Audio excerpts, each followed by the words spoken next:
Um, I mean, I can't think of any of us who've played an evil character before. Gosh. Right? who's played an evil character here? Well, we had a fun little break at Camp Interlude. Um, but we've got a situation that's developed here. Maybe we'll return to Camp Interlude at some point if we have like a, a couple people missing or something like that. There's, some good reason why we might not want to run the main game. We'll keep that on the back burner just in case we need to do something else for a little bit. But for now, we have a town in crisis.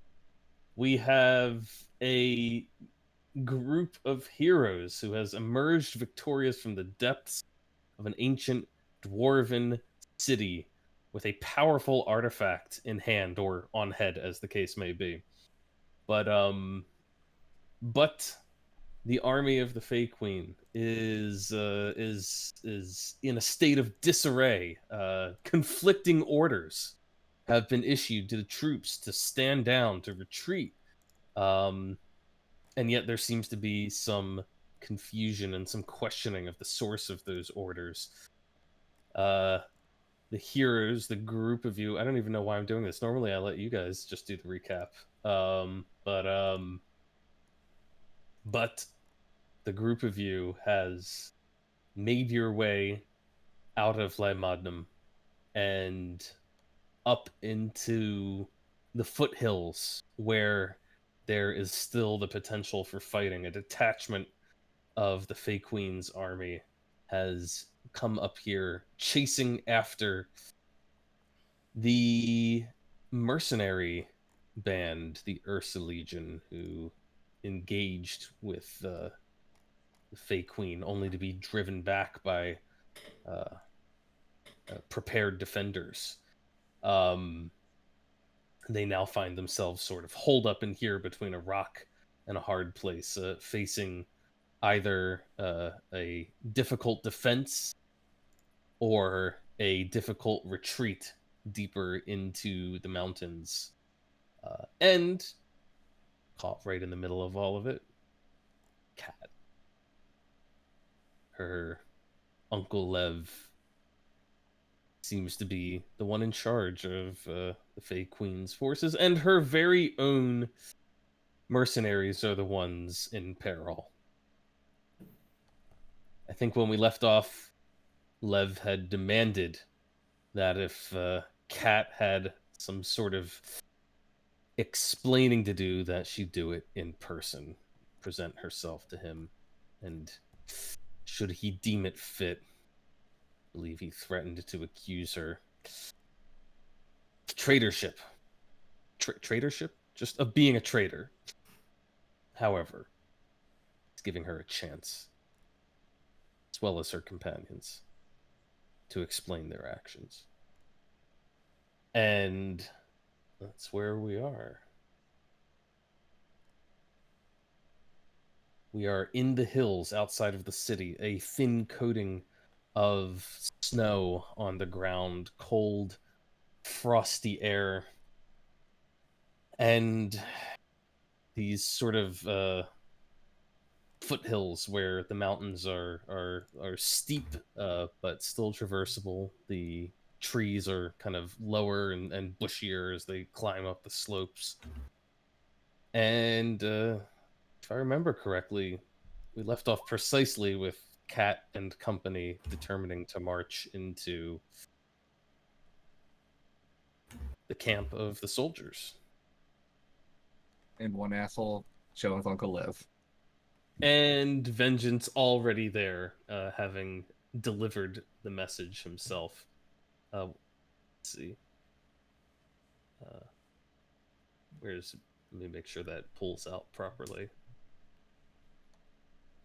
No, it's still tied to your old token. Hang on.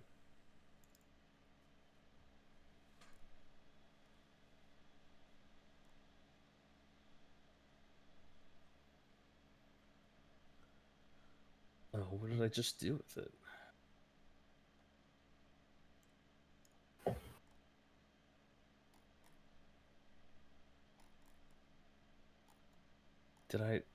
did I not just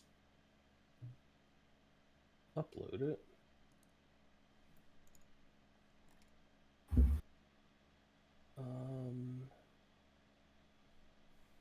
There's the image.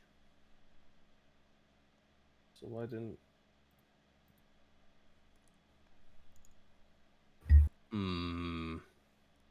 That's annoying. I'll work on that. In the meantime, are you guys just marching straight into camp here? Who is coming with me?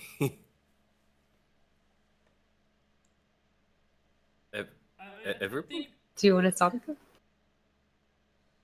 I think this is a family matter. Yeah. Oh, okay. I was under the impression that we didn't have a choice.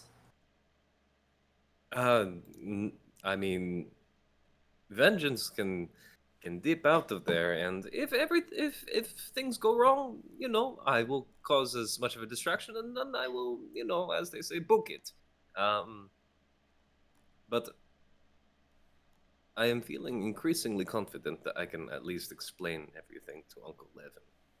He will, at the very least, leave us in peace. If not, possibly, and I say this with about 60% confidence that he may, you know, at least not try to kill me. So that's the thing. But if any of you wish to back me up, that is your own choice, you know. But I will not force you to come with me. Okay, well, you have a good chat with your uncle. We'll be here. I think it'd be kind of smart for you to have some backup, honestly. Maybe even just to take Zaychik, just in case. I mean, isn't that what vengeance is for? Vengeance is already there as backup. So I'm imagining like this is all coming through the link, so I'm just gonna be like, well, I'm already here, so I have no reason to go anywhere. That is true. You go ahead there, Zaychik.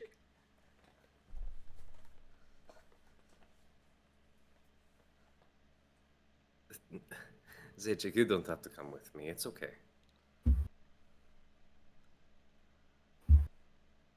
I mean, I'm not useful, but I'll come with you. You're still wearing the safety suit and everything, aren't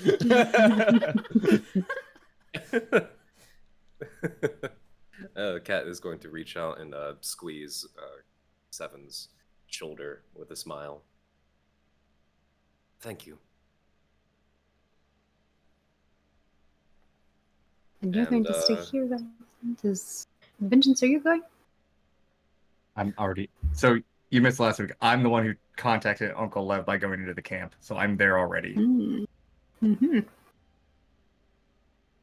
I'll make sure that Sun doesn't stay alone. Okay. And with that, with all the confidence of an officer, she's going to start marching through the camp, almost like inspecting the troops, like as if she's totally supposed to be there, but not like faking anything, just confidently walking through the camp. Okay. All right then. As you begin to march through the camp, you see the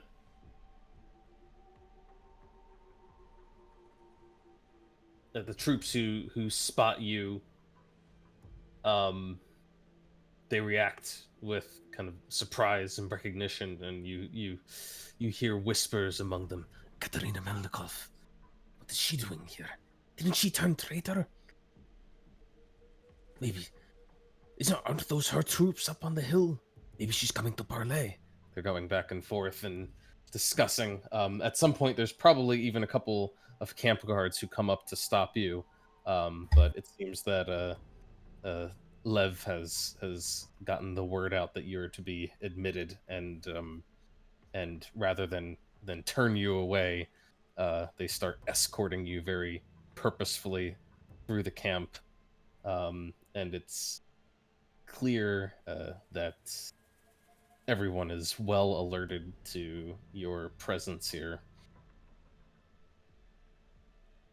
You are escorted all the way up to sort of the front lines of this camp here in the hills, and you find the banners of the Melnikov line, the bear flying overhead, and you see no signs of your other family or anything, though. You don't see Mikhail, you don't see Sergei, Polina, any of them. Just the tent of your uncle, to which you are directly escorted by the guards. And there, of course, you find Vengeance lounging alongside your uncle, Leo, who stands looking very dark, his brow furrowed as he is sort of deep in thought. And when he sees you come in, he doesn't react in his usual jovial nature. He keeps his arms crossed, and he just looks down at you, says, "You are here for one reason only, niece of mine. To explain yourself and your actions. I have heard many tales about what you have been doing here in Limnotnum. I have heard stories from other places as well. That you have turned against your family, your queen, your people.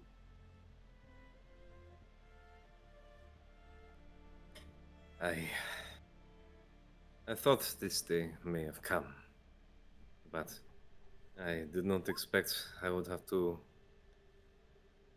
say all this to your face without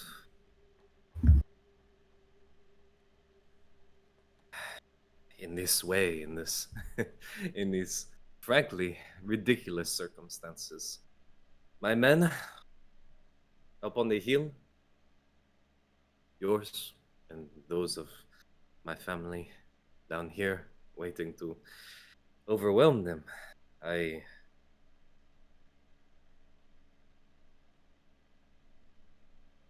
never wanted to be in this situation, nor did I ever expect to be in such a place. But since you are family and I need to explain this to someone, I shall.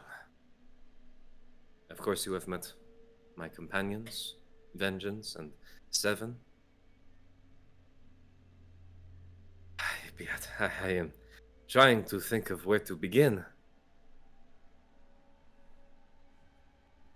Let me start from the beginning. And Kat will start to explain what happened with the audience, with the Fey Queen, and the subsequent assassination, and how they were tasked as inquisitors to go and investigate her assassination attempt, and everyone as a party figured out all this craziness going on, and she's going to touch on the horrors that she saw in the place with the goo. What was that called again? The city?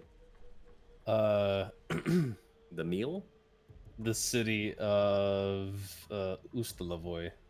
Ustalavoy, right. And she's going to describe the horrors that were described to her by the rest of the party since she wasn't there. And also describe how the cultists were trying to, what was it again? Trying to destroy her face, the Fake Queen's faces, to make her more powerful. Basically, she's going to go through and like explain how they arrived at this, and like the secrets and the horrors that she saw from the fake queen um, uh, throughout their journeys, and she's just gonna end. She's gonna explain up to what happened at the giant skull. So she explains the whole situation at the giant skull too. She I'll explain that, and and I, with all this craziness and this decay and this power of the fake queen, we finally met, and this is where everything started to go wrong. And she takes out the crystallized the essence of the fake queen, and she places it upon the table. This is grace. It was explained to me by, and I do not know how to explain him anymore, but the leader of the many. And she waits to see Lev's reaction and see how he's digesting all this information. So far, he's been absolutely silent, hardly moved really since he came in, just listening. His brow only seeming to grow heavier and more strained as he takes it all in. But what he's thinking, you're not entirely sure. Hmm. You could give me an insight check. Sure. I don't know if I want to keep rolling, but all right. Oh.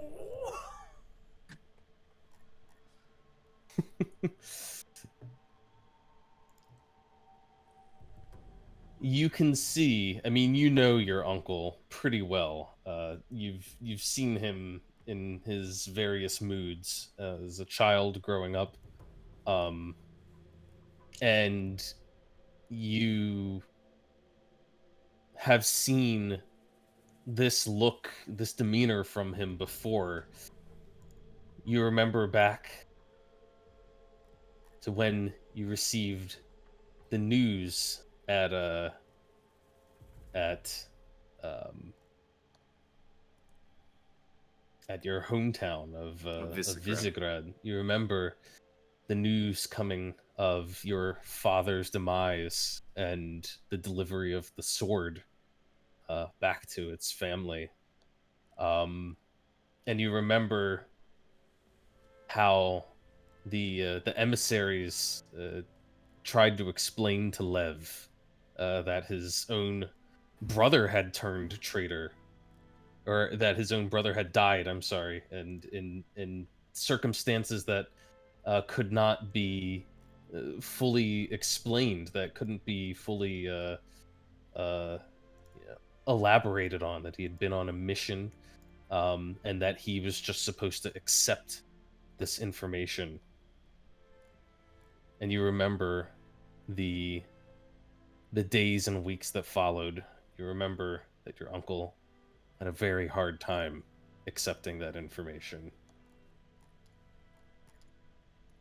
And Kat is just gonna take that into consideration for a moment and just keep pushing. She knows maybe it's not the right call, but she's gonna keep doing it. What this man, this leader of the many, told me, I couldn't accept it myself. I was very, and she kind of falters for a second. He is saying that the fake queen, to the land, to its people, it was the same thing that we saw in the bowels of Vilinistat, and through the portal itself, and it was, I cannot describe it. It was nothing. Nothing was left. He said that she is far worse than anything in this world. Not a parasite, a cancer that will grow and grow until nothing is left. No glory, no justice, no honor, no family to return to, not a thing left behind, just the afterbirth of this new thing, this god. I do not know. I have seen the world that will remain if she continues to grow, and it will be this. And she like slams her hand down right next to the grace, which she tries to make like kind of rumble and tip over a little bit before she steadies it with a hand. And that is why we fought the aspects of the fake queen. I fought against the very goddess that I worshipped all of my life.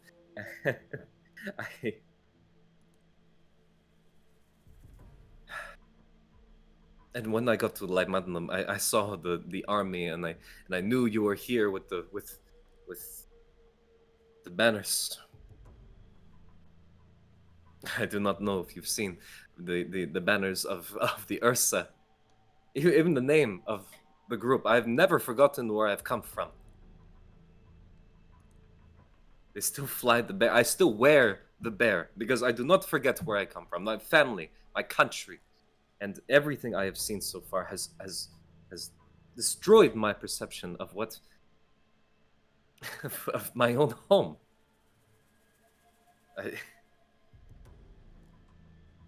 And even when I was down below in a place I'd never thought I would be, in a hellish world of a world mixed between a plane of fire and a dwarven city and General Sobel himself.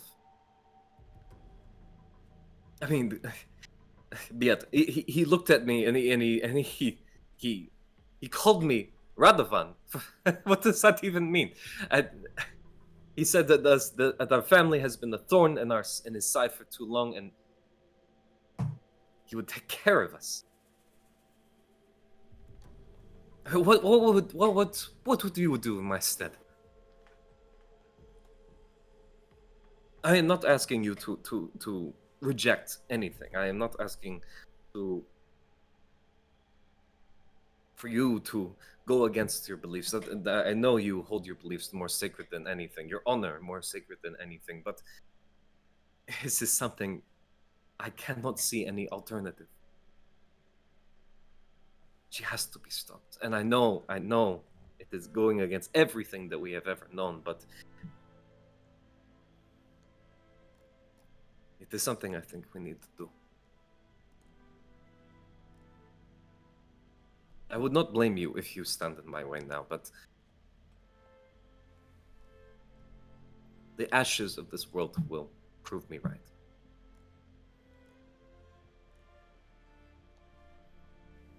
Seven Vengeance are...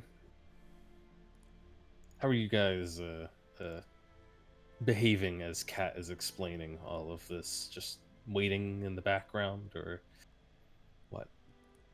Honestly, yeah. At this point, seven, goddammit. Vengeance is just wherever Uncle Leo told him to sit, is just still sitting there, just like fish, just letting Cat talk. Because it's not his place to talk right now. Mm-hmm.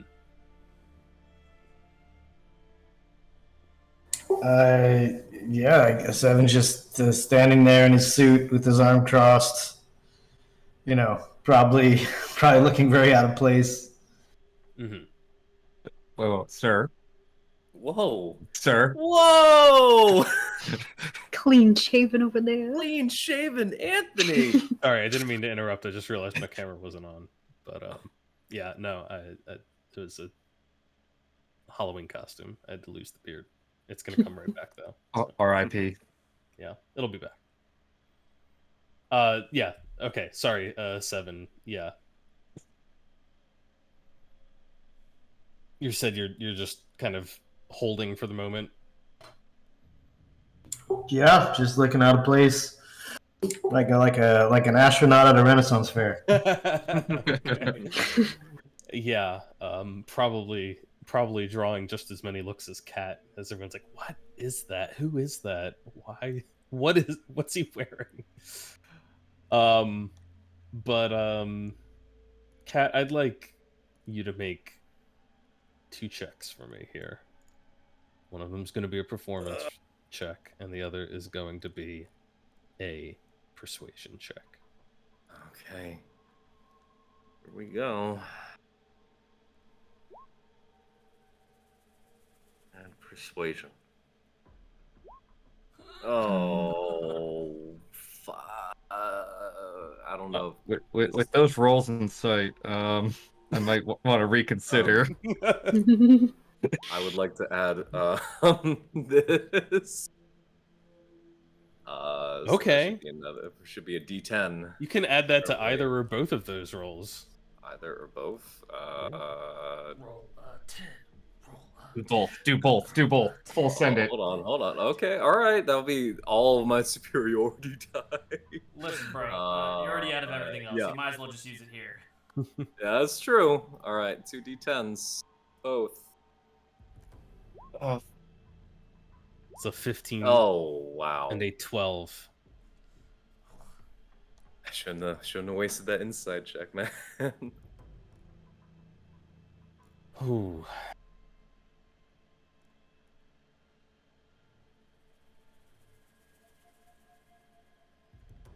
Lev, as you finally come up to the present time and fall silent, he too remains silent for a moment or two, as if considering his next words carefully.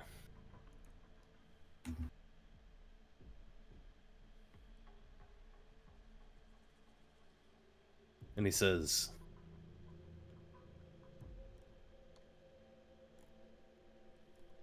"You are my brother's daughter, and you are undoubtedly kin to Radovan.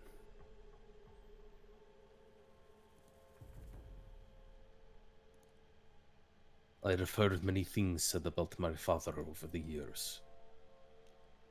That he was a ferocious warrior, a loyal servant, but a ruthless man.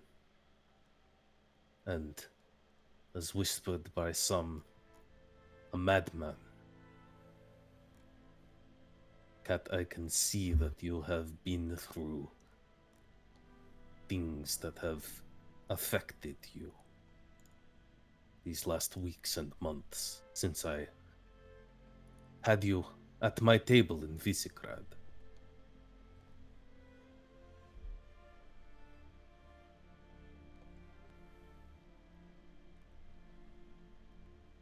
I think that you have gotten lost somewhere. I can see that you believe what you say, but what you speak..." He shakes his head. "How can you expect me to accept this?"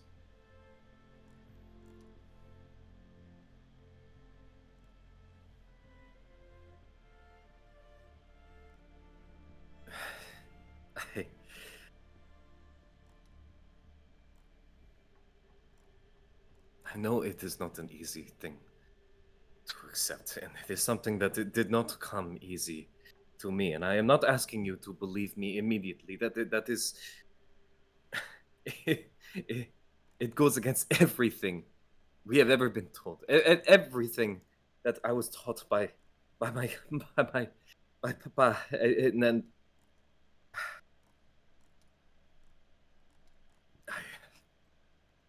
And you see that probably Seven and Vengeance, you would see Cat start to crack a little bit, like her confident persona is kind of just barely kind of showing that uncertainty now, stared down by her uncle.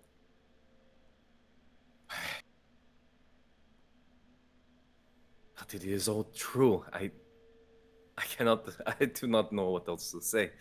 That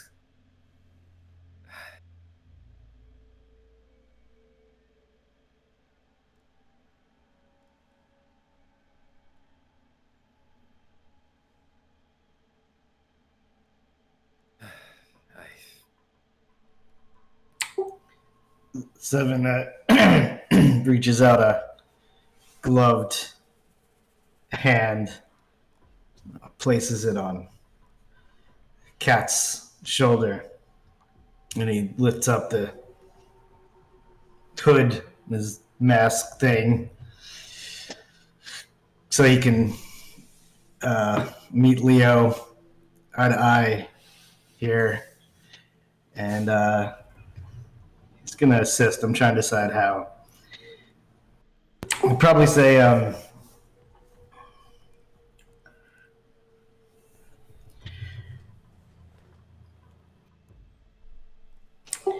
take a different tact.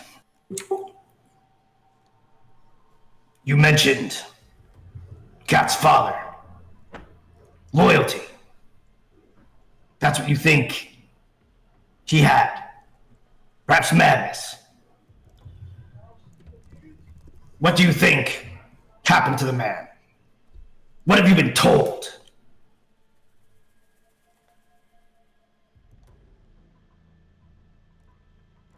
He seems surprised by the line of questioning, a little taken aback, and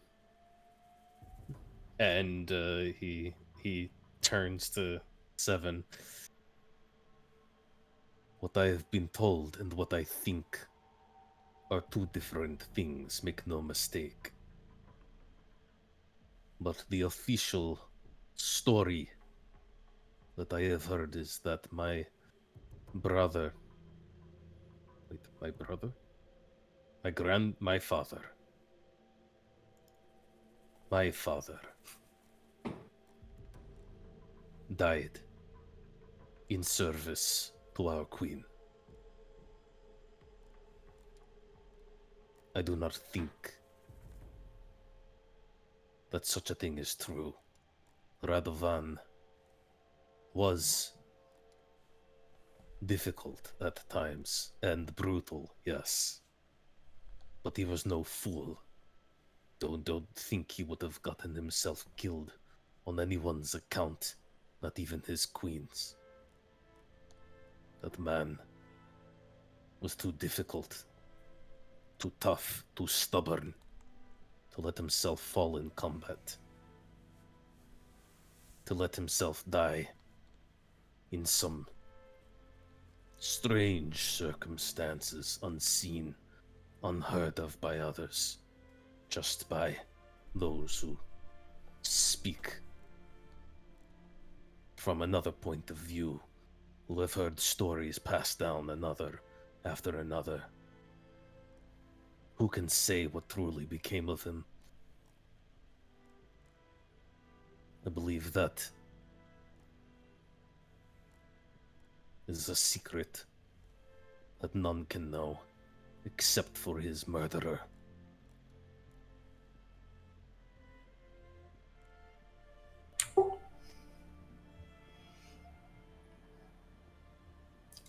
You are very wise. And it's true. His murderer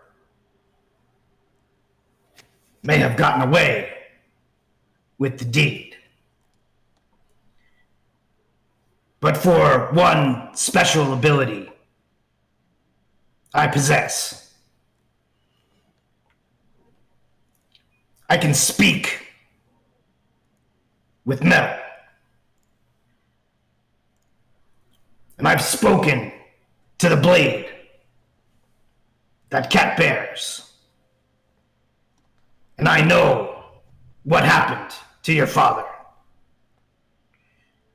He may have been stubborn, as you say, but he wasn't simply killed. His soul was enslaved.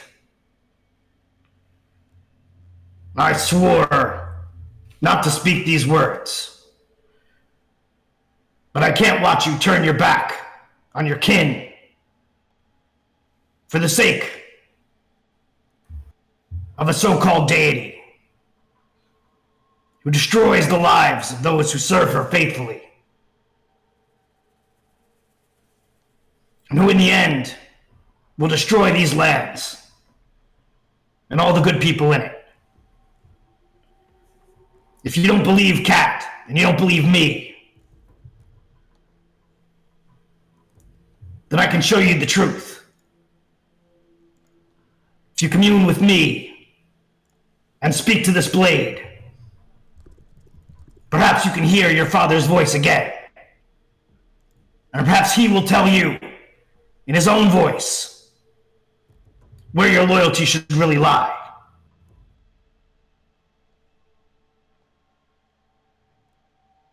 Cat looks flabbergasted. And she stares at her sword. Leonid stares Seven down for a few moments. He says, Cat proposes to me one kind of madness, and your answer is to offer another?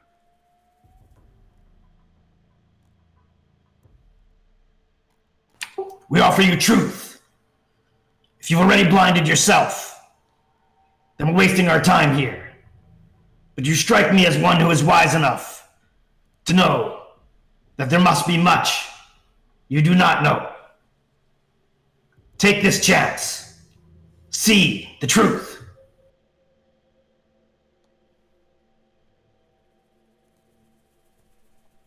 Kind of looks back and forth between the two of them.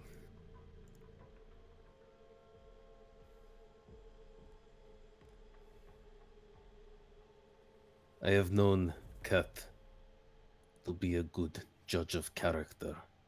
Until this day, that is. And I have also seen the way that she looks at you.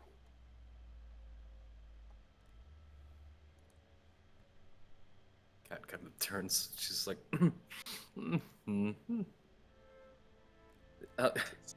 Uncle, I can. If it is truth that you offer, truth beyond question, beyond doubt,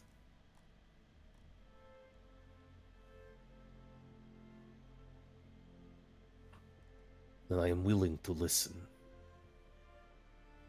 And he sort of offers his hand to Seven. Seems not entirely sure what Seven is about to do, but offers it.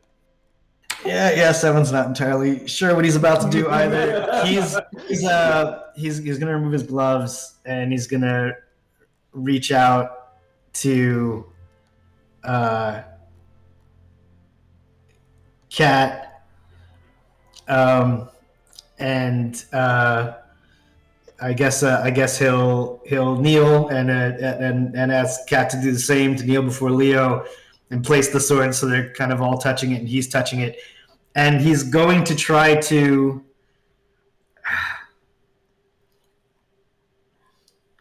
he's gonna try to read metal on the sword as a ritual, but I can't extend this telepathic bond we have. I can't extend it to the voice of the sword, unfortunately. He's going to try to extend his power and sort of link with Kat and Leo in some kind of seance. Maybe they, just reach out and let them hear the voice too. He's probably never done this before, but he's going to try. Going to try. Oh, man. So you guys all have a Rary's telepathic bond in effect right now, right? Mm-hmm. Yeah, and I was thinking about asking Ryland, but I don't think he could cast it on the sword, even if there's something trapped in there, right? Because the spell just doesn't let you. But I'm not sure. I'm not sure if the spell slots anyway. Oh, I can ritual it, and it's up to 8 willing creatures of your choice within range. So, What do you think, Ryland? Do you think you could include a sword spirit voice in that? I don't know if that would technically be considered a creature. You don't know. You could. I would accept I guess a religion roll for you since since you do draw your power from the divine. Do you think it's within Eldath's purview?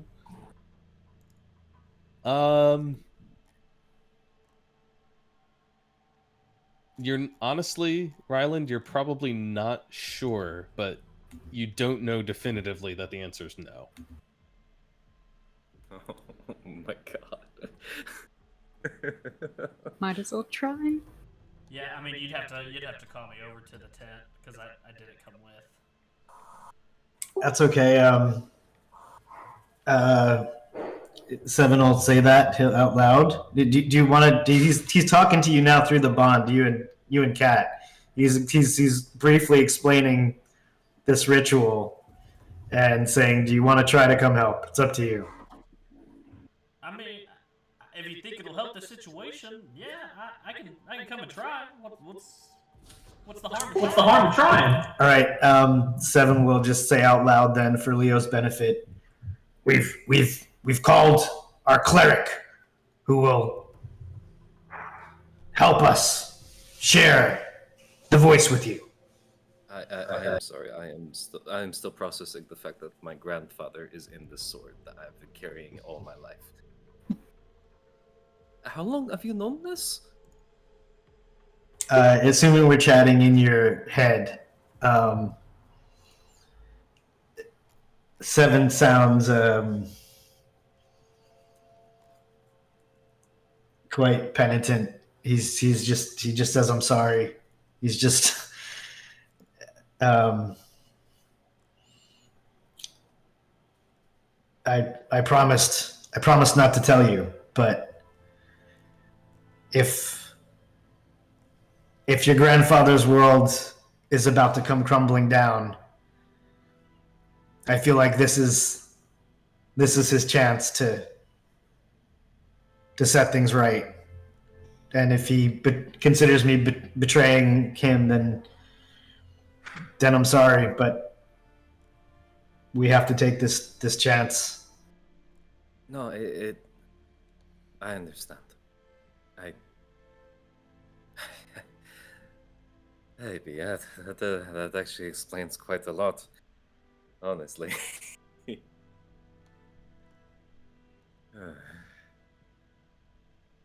If Ryland starts walking off, by the way, Nimue would totally tail him. Where are you going, Shinyu? Yeah, Seven Son said he needed me in the tent to see if I could help him with some of my spiritualness. Might as well come to you. Yes, might as well make it the party. Might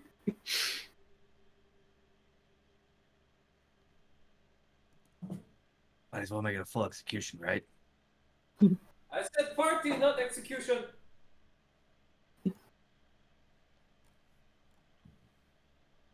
Although, Anthony, are you muted?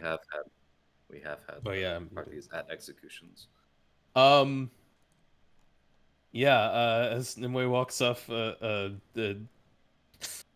Merlin, who joined you since last time, says, "Oh, maybe I'll just stay here with Gowan and the other recruits since they're wounded. But don't you worry, I'll keep a close eye on them. I'll continue to employ my healing arts." You take care of our lieutenant, son. Man, I want to talk to Gawain at some point. You're the best bird. Where the heck is? Oh yes, of course. I know. Good. I'm glad you're alive. All She right. runs off. So a few minutes pass, and Ryland and Nimue make their way into the camp, and they join Lev as well. During this time, as the group of you is waiting for your companions to join you, Can I have the three of you that are in the tent give me perception checks?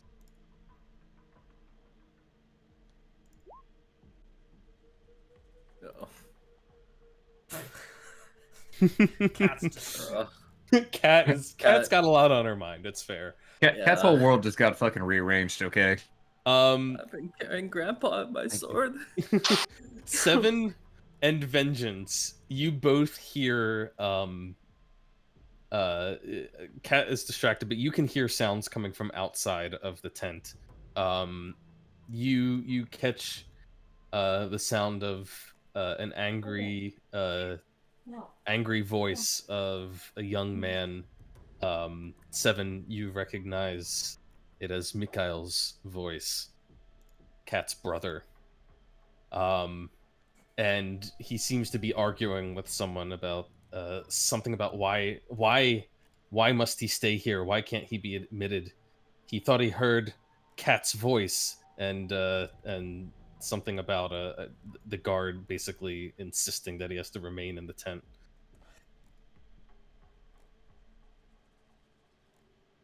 I don't know that 7 would speak up about it though. I mean, I'd say Vengeance doesn't know who the hell's talking. Yeah, you just hear people arguing. It sounds like somebody wants to gain access to the tent that you're in, to Lev's tent, and they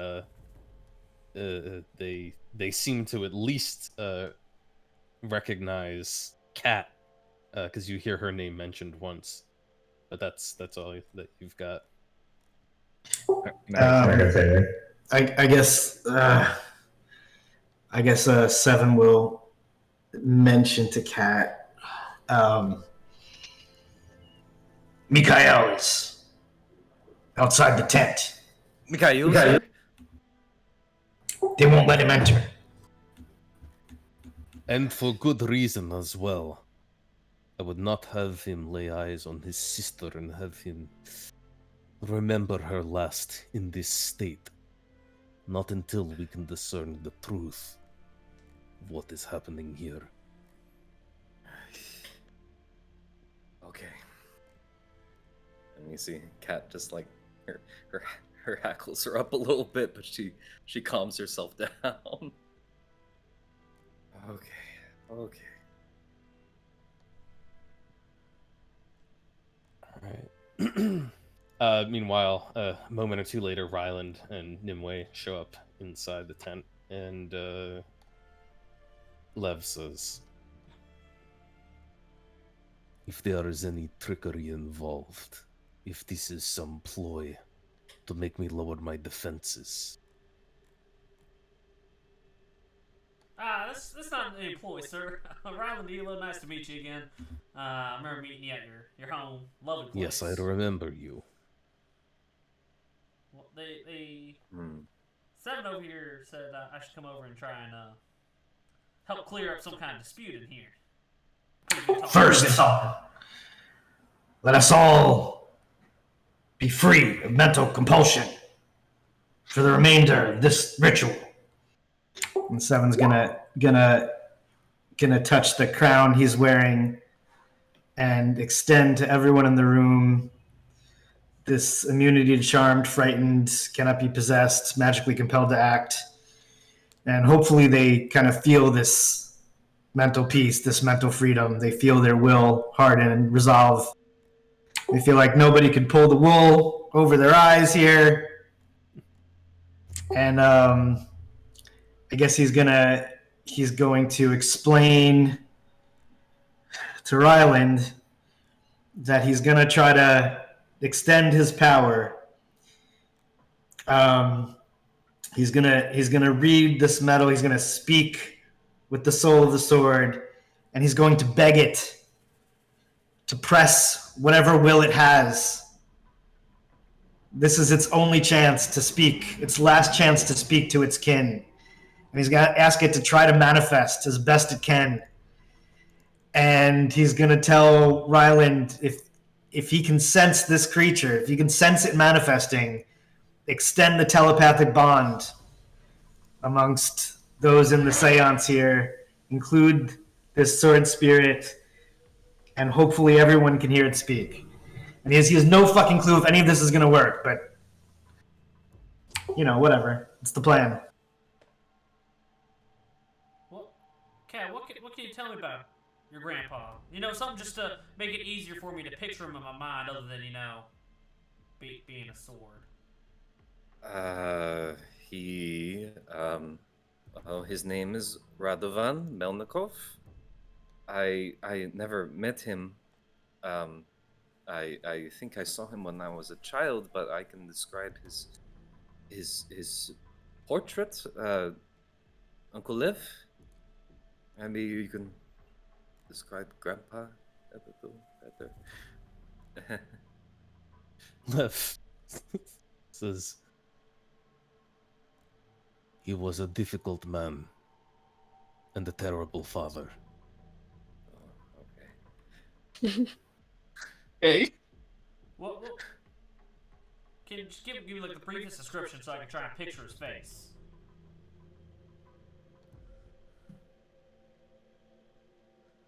Leo says,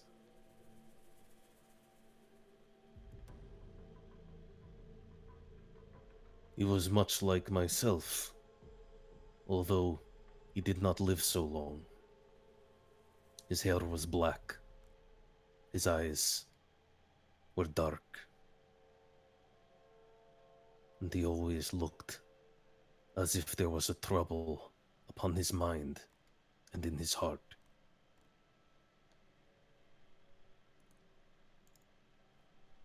Okay, I think I might be able to work with that. It might help if everyone tries to help me channel Radovan here. Why don't we all, Uncle Olivia, if you're okay with it, hold hands around the sword, and we all need to focus on picturing Radovan. Just like meditating in the monasteries. And light candles. It helps. I don't know why. It just does. Oh, Some incense. I bet we have some. Oh, Seven's got all that shit somewhere. he's rifling through the sewage. This is getting kind of At least crazy. one of you has candles and incense, I'm sure. Yeah. Give me one second. I actually do have candles. I don't know why, but I do have candles. Worst case, I think holy water might make him mad. Well, I'm not gonna lie. I did not know this was the direction this is gonna go. Wow. It's going crazy, guys. Oh, man. What are the candles for, though? Something a demon or her uncle? Which one? Morroy. Like, we are getting very personal into my family story, and I don't know how I feel about this. Give me 1 second.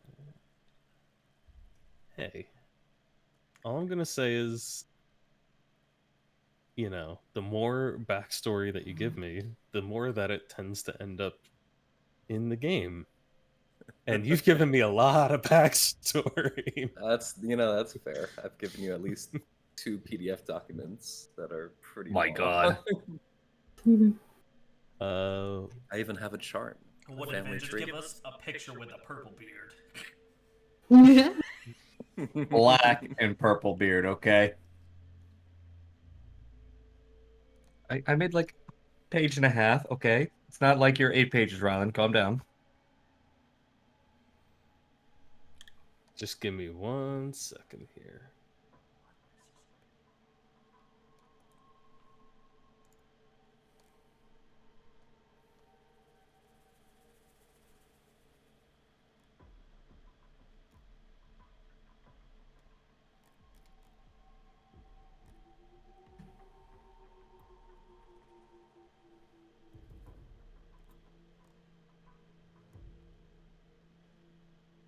If you think my family is complicated, just wait until you meet like the 3 captains of the Ursa you've never met. I really hope everyone? they're not dead. I really hope they're not dead. I'm excited to meet the others. All They're of still those alive. NPCs are gone. Every single one. They're all dead. Oh, that's Everyone fine. except Naz. We get up No, to no, the, no, to the especially top. Naz. We get up to the top of the hill, and she's literally the last one there. She's just been holding the defense by herself. It's okay. Sophia will pop in like, "Hey, Reese dead. Bye." Ray's dead, leave with half the army. Bye. Yeah, right. There is at least one Warforged, so maybe they can be reborn, remade. Let's see. I need where the hell am I gonna get this? Okay.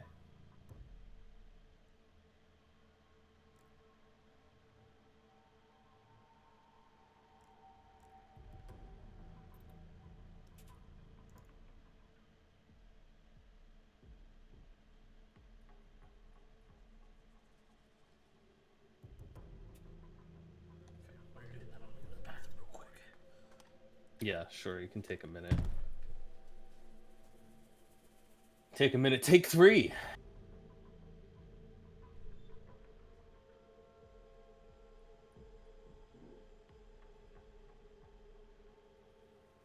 Surprised he never comes back now. He's gone forever.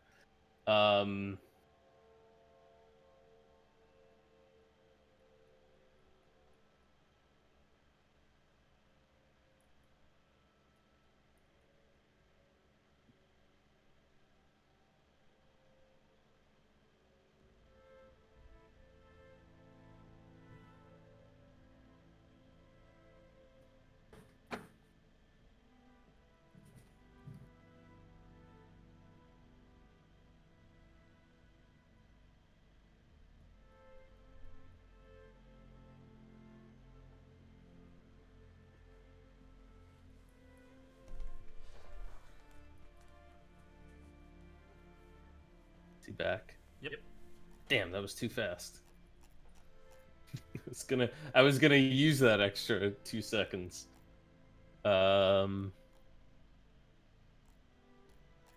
Here, I guess this'll have to do for now. I don't like that we're still stuck on this page here. Maybe can bring in one of these real quick. It'll have to do.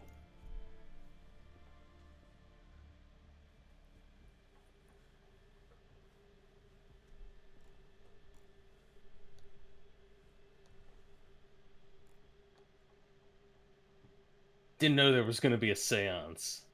Kind of feel like I need to set the mood a little better. Ooh. Oh, man.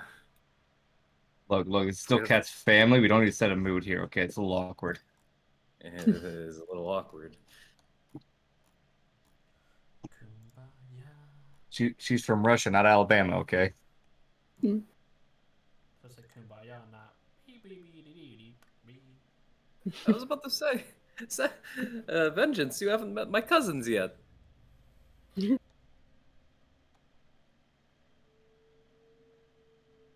feel like that worries me. And this They is are Uncle Lev's children. not exactly what I had in mind for the. Ooh, that's actually perfect right there. Now, what do you mean it's 2 images together? Damn it. Okay, never mind. We'll just go with this because I don't want to waste time.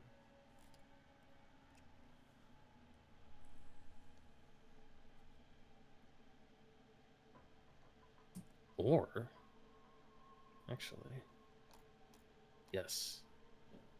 This is the way to do it. This is the way. This is the way. This is the way. I just imagine that gif I just sent is Uncle Lev's children, the female cousins. Make it a little short. Tanks. All of them. No, they're actually skinnier than Cat. So. All right, this'll do. This is good enough for a commander's tent.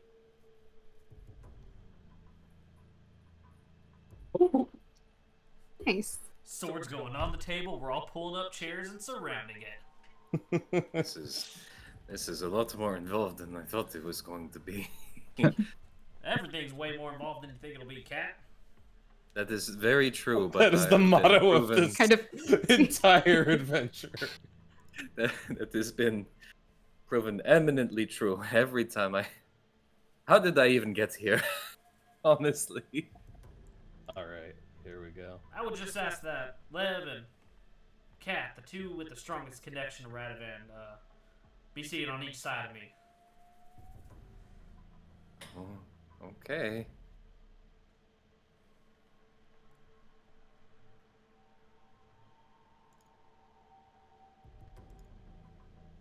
Arrange you folks a little bit. Musical Rotate. tokens, real quick. Musical tokens. Get Lev and Ryland here. All right. Everyone's in position. So you are performing another casting of Rary's telepathic bond. Seven has cleared the air and cleared everyone's minds with the power of the crown, which I should mention, when you activate it, you see no visible sign of its activation, but you can almost hear it, this like high clear tone that seems to come out of it as if a crystal had been struck, and it doesn't grate on the ears. Instead, it almost seems to open them up somehow, and to make everything sound just a little bit keener, a little bit clearer. And indeed, you do feel, each of you feels something inside of you that you just, you feel more in a way like centered, more in touch with yourself in a way that you didn't even realize that you could be. Just very aware of your own thoughts, your own presence, your own body. And it's actually probably a very sort of, like you said, a peaceful feeling, if you weren't in the midst of such a tense situation. But Ryland begins to perform the ritual. And Seven. Yeah, I'm doing the ritual to read metal, and I'm just conveying my will to this spirit I know is in there. Tell it your family is here. They can hear you. Just manifest. If you just speak loudly enough, you just extend your presence out. This is your chance. Tell them the truth. You urge the sword to speak. And Ryland, you open up a telepathic connection between all of you there at the table. And as you do so, those candles that you've set up for your little seance begin to flicker and smoke. And all the other candles set up here begin to flicker out one after another, even though the air is still. In fact, there is a deathly stillness about the tent. And suddenly, you begin to see a wisp of something not unlike smoke begin to rise from the Melnikov blade. It begins to grow larger and more defined as more of this black inky smoke comes gently billowing out of it, rising up into the form of a man, his upper body hovering there above the table, the smoke sort of condensing into features before maybe dissipating a little bit, and part of that face kind of disintegrates a little, but then it reforms a couple seconds later. This man, his hair is drifting in the air as if he was floating underwater, and he has the look of a corpse with ashen skin and white eyes. scars that look like old wounds which mar his face, his nose, and yet there's an unmistakable likeness to both Lev and the cat.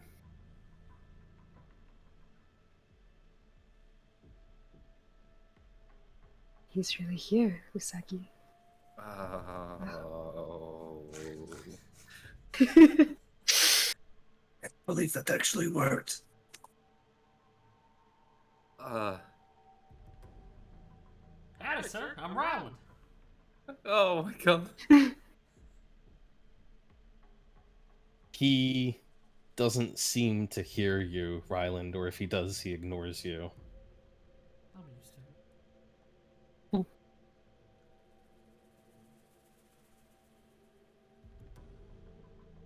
He turns, his whole sort of torso kind of rotating around as he takes in the room until he spies Lev and Kat there. And then you see his mouth open, but his lips don't move to form words or anything like that. Yet you do hear a voice that is shared communally amongst you through the telepathic bond. As Radovan Melnikov says, Moya Semya, my family. I had not thought to look upon you ever again. It is true. You're really... Oh, I feel like I'm going to faint.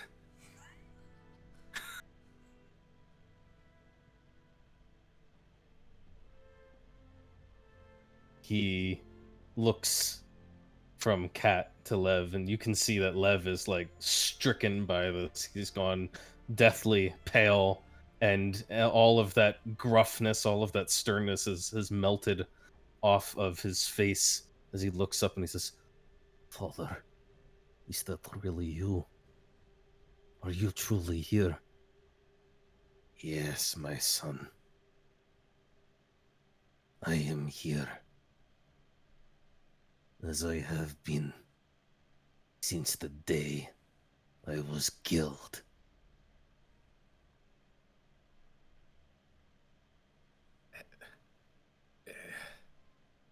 How? How? Why? What? You've been in this sword this entire time. How?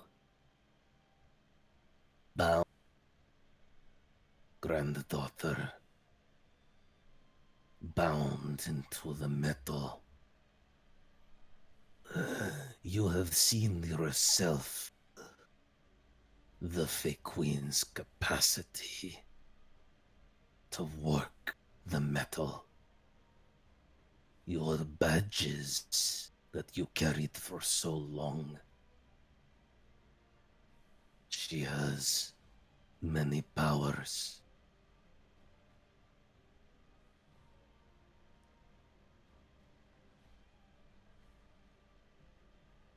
And what happened?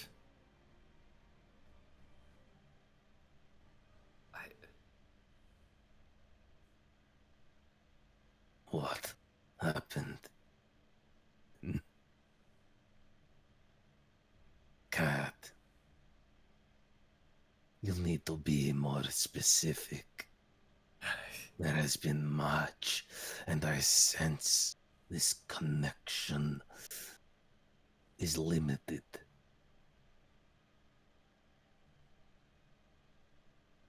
You were bound into the sword by the fake queen. Yes. But not as punishment, I think. An act of regret. For I was her most loyal servant. Her most effective soldier. I was her strong right hand.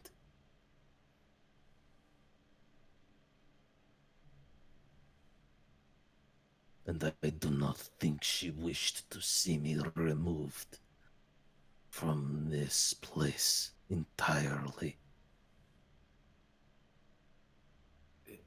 And what? She could not control you. Did she ask something of you that you did not obey, or? It is not so simple as that, girl.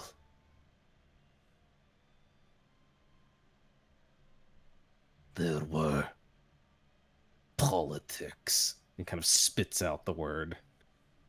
And even though his face is largely featureless as he's speaking into your minds, or largely kind of devoid of emotion, you can see like a momentary spasm on his features there as he says that.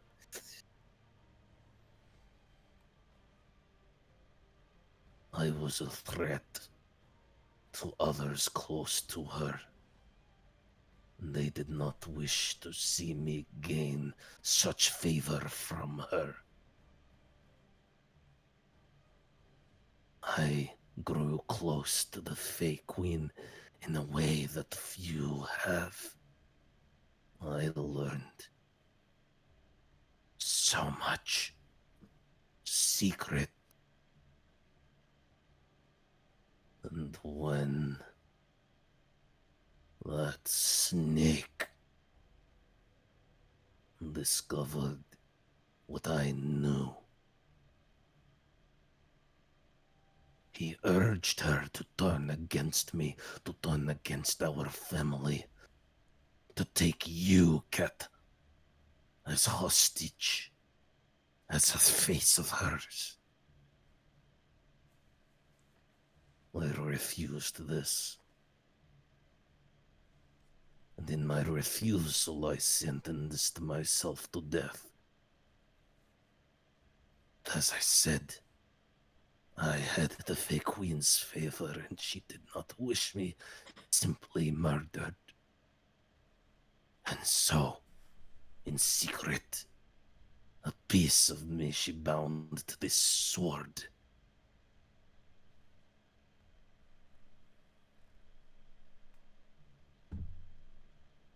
That snake?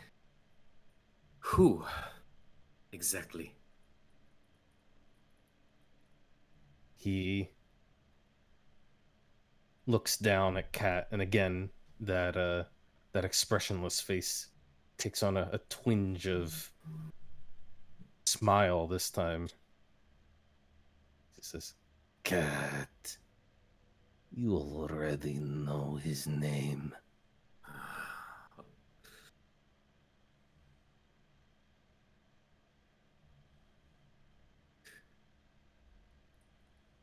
Sobel. Say it.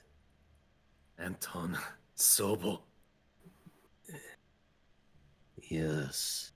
In learning the Fey Queen's secrets, I learned some of Zobel's own as well. And this he could not abide. That man is no man at all. He is a deception. He is not what he seems. And he is poison in the Fey Queen's ear.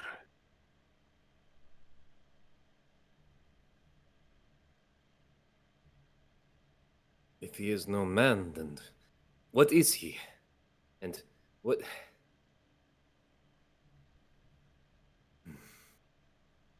In truth, I never found out.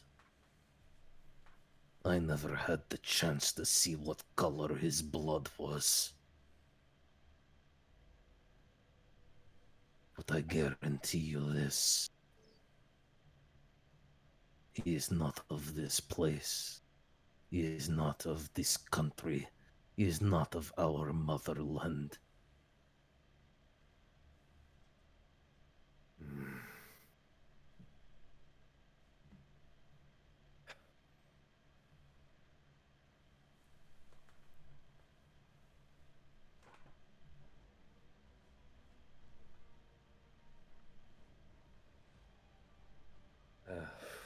This is a lot to take in. Somebody else ask a question. You've seen what Cat has seen. You have been with us on our journey. You have seen the end of all things, where the Fey Queen's survival means the doom of mankind. Your was it brother? I don't who's Lev to him. Sorry, Son. Whoa. Son. Son.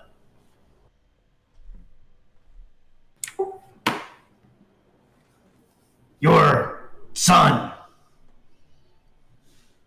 doubts our cause. Is your loyalty to the Fey Queen stronger than your loyalty to your kin? Help us speak the truth. Convince him that this fight needs to be fought.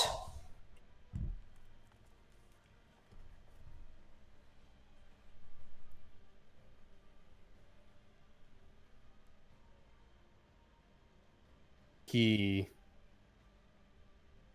looks down at Leo, and that wispy, smoky hair kind of floats around his face for a moment before billowing back and clearing, and he says, Leo, Lev. Everything they have said is true. Much of it I learned before my demise, but even more have I seen through Katarina's eyes. What she says is madness, yes, but truth as well. For the Fey Queen, she is a thing of madness.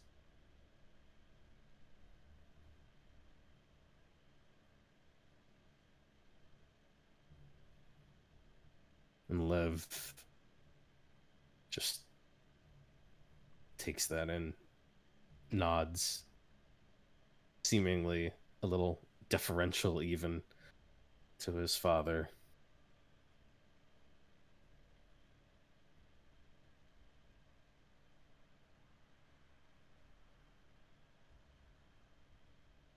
What is it, my boy?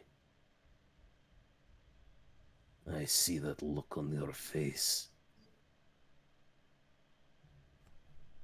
And Lev looks up at him. He says, All of these years I've wanted to look you in the face one last time. To ask you a question. Oh yes, my son. What is that? Lev, for all of his age and his grizzled features and his scars, you can see his eyes go wide and almost pleading. Why? Why did you do that? Radovan smiles. Ah, that. Of course, Lev. You were a boy, and your brother was as well. The both of you needed to learn. Oh. And Lev, you can see that there's like a moment where something seethes in him. His face hardens. And he says, I am glad that you are dead and rotten, Father. I only wish that every piece of you was erased from this place. But I am the head of Visegrad now. I am the head of our household. And I want you to understand that your ways died with you. Radovan just gets one of those twitchy smiles again. He says, "Have they, Leo? Have they? For yours is not to sit at the head of your house. You are not my heir."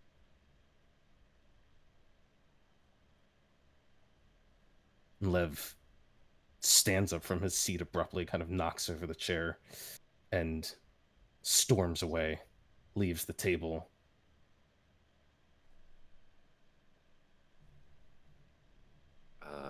And Kat is not really paying attention to Lev at the moment, and she's thinking about what he said, what Radovan said, and she has a little realization. Grandfather, both my father and my uncle had scars. Their eyes. Are you saying that was you? Radovan again rotates slowly towards Kat. You should ask your uncle about that. It is not my story to tell.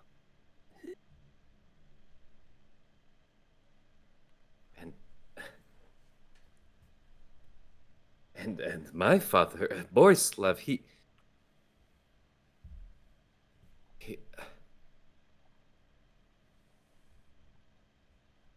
did you do something to him?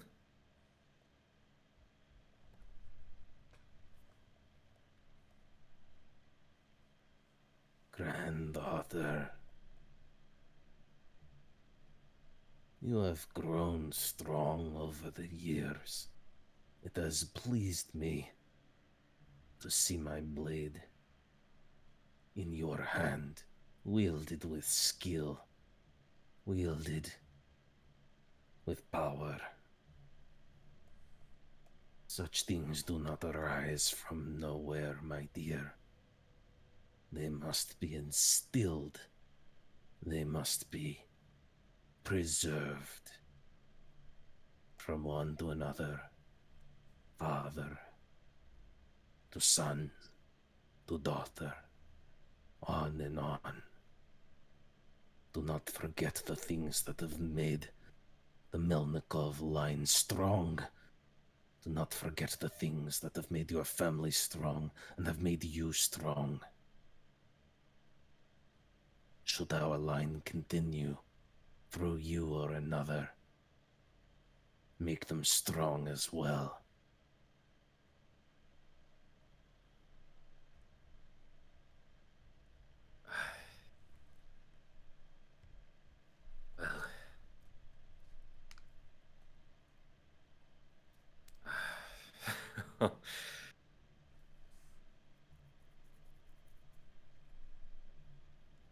And she processes that for a moment, and then she has this kind of uncharacteristic grimace to her face, and she looks up at her grandfather,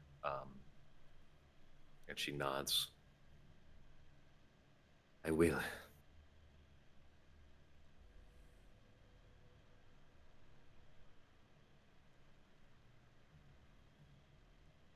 I feel the sword calling to me. There is not much time left.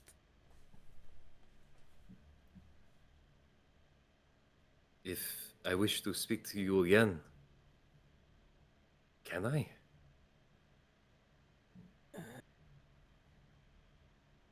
With the effort of these others, perhaps. But this has taken much from me. I will rest for a while.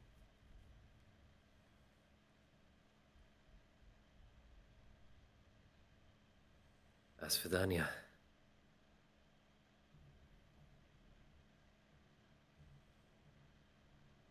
До свидания, cat. And as that smoke begins to draw back into the sword, and his image becomes more faint,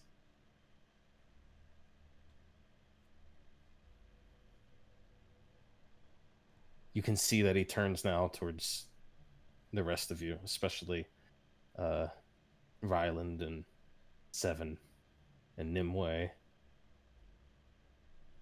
And he says, The words I utter next are ones rarely offered, in life or in death. But I say to you, thank you for preserving my line. Thank you for being worthy warriors to fight the Karina's side. Continue to prosper. and then his form fades away completely, and it's just the sword sitting there on the table.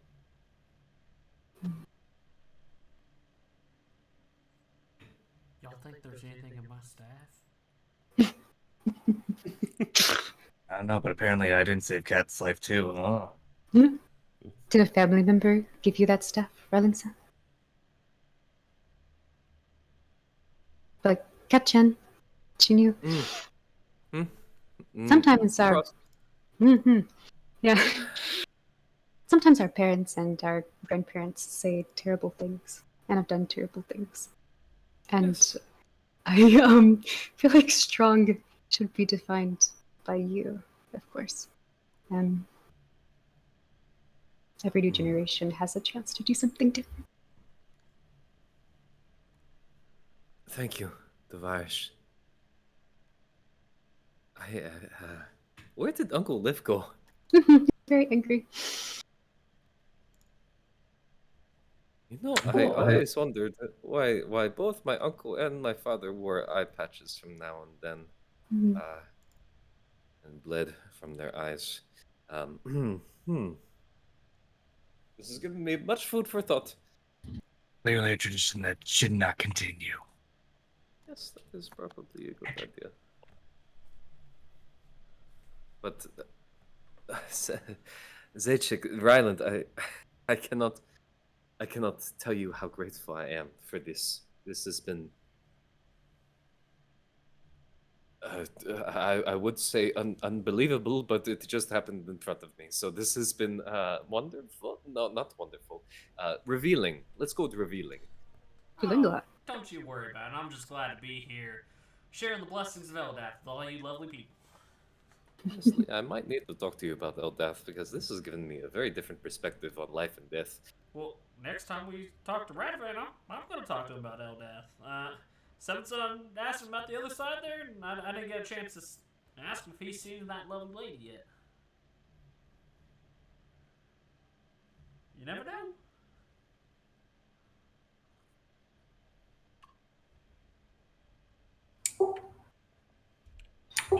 Seven looks very shaken. He's probably got a little bit of a nosebleed, sweating profusely. It's he's clearly the seance took a lot out of him. From the doorway where Uncle Lev walked, I'm gonna turn, because I put in the thing that I stood and walked to follow him. Mm-hmm. You both did great, but I think we need to make sure some lives are saved in a minute here.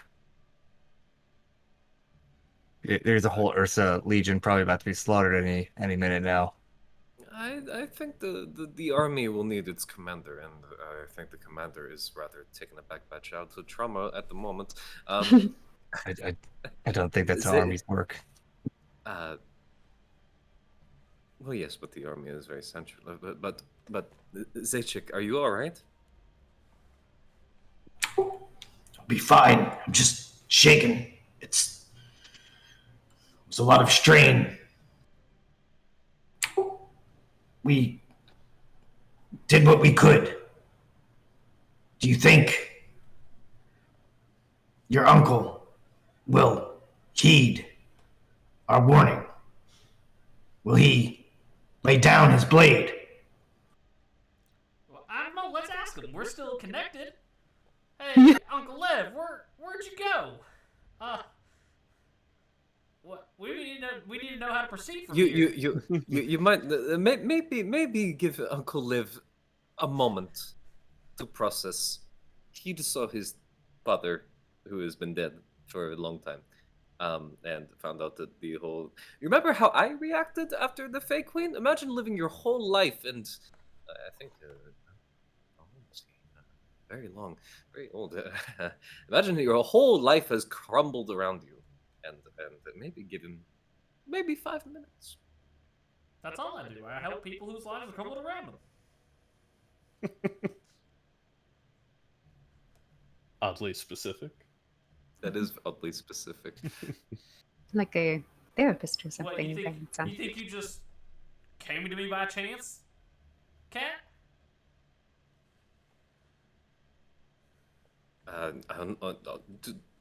To be completely honest with all of you, I was very intoxicated the first time I met all of you.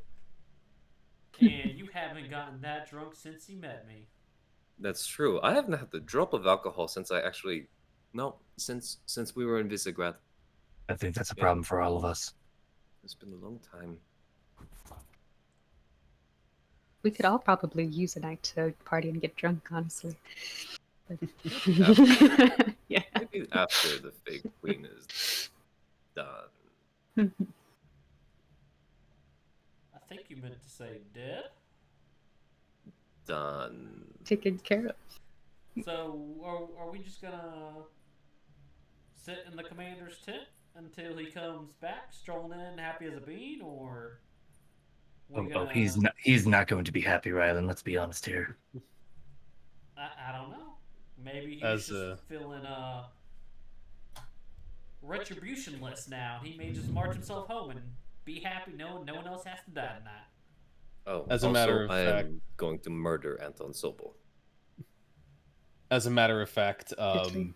he it's as you're talking, Lev's only been gone for a couple of minutes, but he reappears, stepping into the tent, looking significantly more composed than he did a few moments ago. You can see that even though he's still pale, he's kind of got that grim set to his features again, and he looks at all of you. He comes in, says,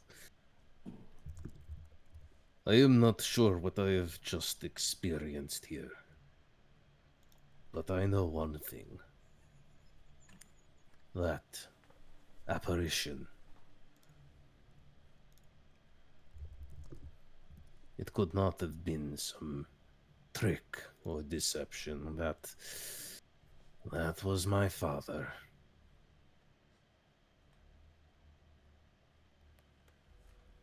And if that much is true, then the rest of it must be as well. For that man was many things, but a liar was not one of them. Me and Radavan wanted the same then, Uncle Lev, because I never lied to you either.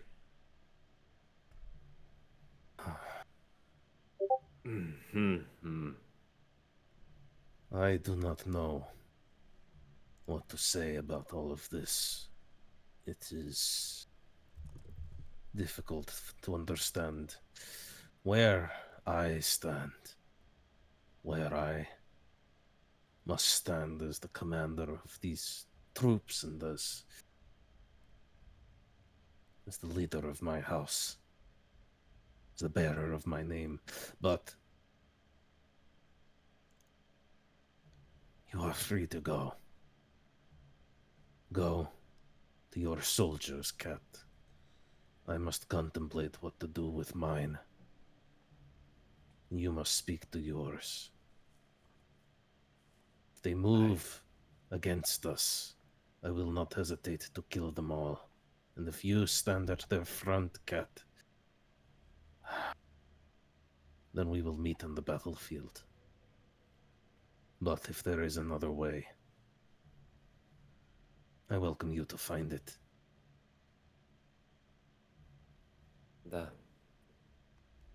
You know, the many could use a great field general. Oh, that is. I mean, I know it may be asking, might be asking a lot. And, you know, I'm not part of the men. I don't even know where to find them. But, you know, in case you run into him, I heard they're looking. You ask me to join up with terrorists, so-called freedom fighters. Oh, no. I ask you to do what's best for the people of this kingdom.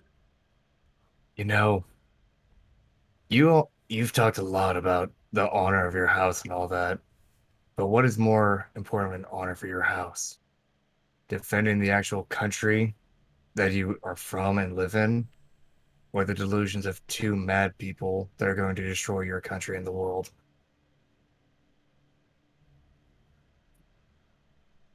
The Fey Queen is my country.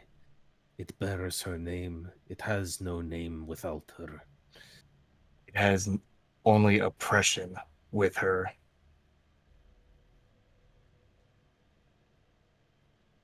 You may be a general in the army, but even you are still enslaved to her.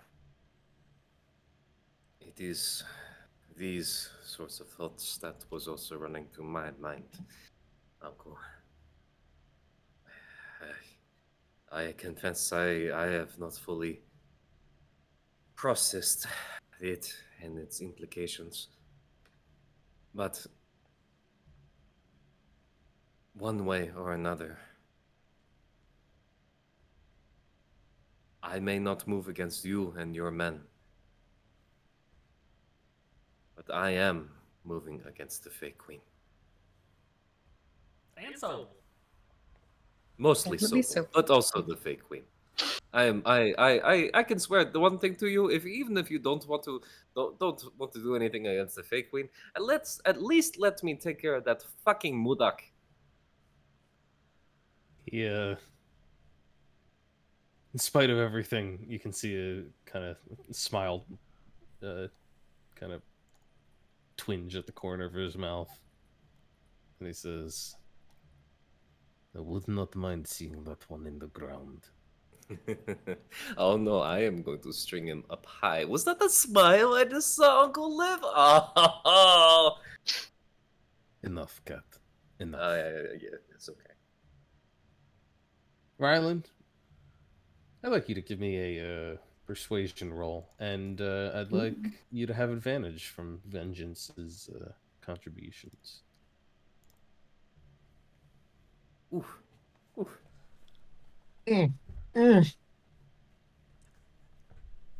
There is love too to much. see it. He says there is too much here for me to reach conclusions tonight, but I will think on what I have seen and heard. In the meantime, you are free, Cat, free to move about the camp, free to come and go as you need to. As I said, seek out your men, seek out your soldiers.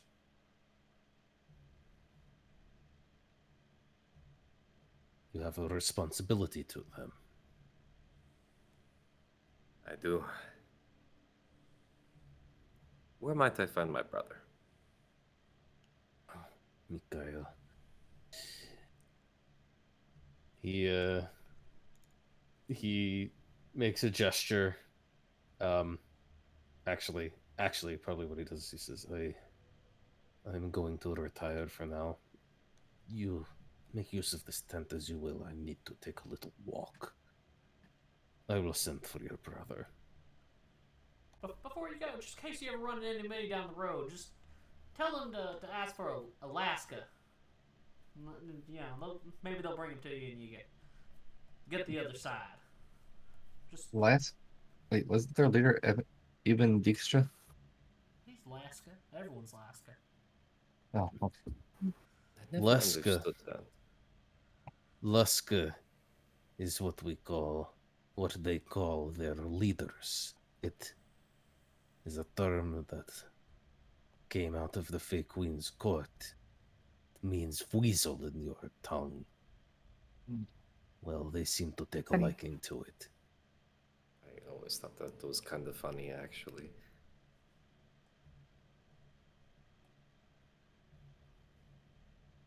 I'm actually a little more preferential to the ermines. They're a little bit cuter than weasels, but they're in the same family. A Mustela is a Mustela. It's fine. I'm leaving now. Goodbye. Goodbye, Uncle Lip. I will hopefully see you soon. Oh, he's gone. He's gone. Fight the good fight! Okay, we have to talk about what just happened because that was very fucking crazy, and I don't know what do we do now? Do we wait? You want to sit here and talk? You don't want to go see if Naz is alive on top of the hill, surrounded by Oh, an army? Oh, absolutely. That is the second place we are going to go. okay. Well, let's just walk Alright. and talk in our head. Okay, that is Well, good idea. I should at it- least say it- hello to Mikhail. He can walk up with us. Why not? And let me bring my men to help us rescue the Birsa. Good idea. Good idea. Let us About- walk and talk. About 2 seconds later, Mikhail comes running in. He's clearly been champing at the bit to get to you, and he rushes in. Oh my god. Is this family reunion day? Come here. Family reunion. Cat, it's you. It's you. And you're here, Seven. And Ryland and Imwe and I don't know who you are, but I'm so glad to see you all. Did you keep up with our promise we made with our friends in the hills? Oh yes, I Nice. did my best to see to that. Ooh, good. That's what I like to hear. Brother, this is vengeance. And yes, it is as it sounds. You can just call me Vinny. It's easier. Hey, Vinny, I like that. It's good to meet you, Vinny. If you are a friend of my sister's, then you are a friend of Mikhail Borislovich. Nice to Yes. meet you, Mikhail. I would It's say Mikhail. that he Mikhail, sorry. Mikhail. Sorry, difference in Mikhail, pronunciation. Shouldn't know something. Mikhail, I said it, okay? Difference in pronunciation. I'm sorry. Mikhail. It's close enough. Oh. Yes, Mikhail, I would say that all of us, including Vengeance, are my friends. Aw. Well, yes, I mean, I knew that from before, from the last time that... I died a little bit when I said that. Oh, you were saying a moment. It was a moment. I see. I'm sorry I ruined the moment. Anyway, No, how's it's okay. How's my favorite sleeper agent doing?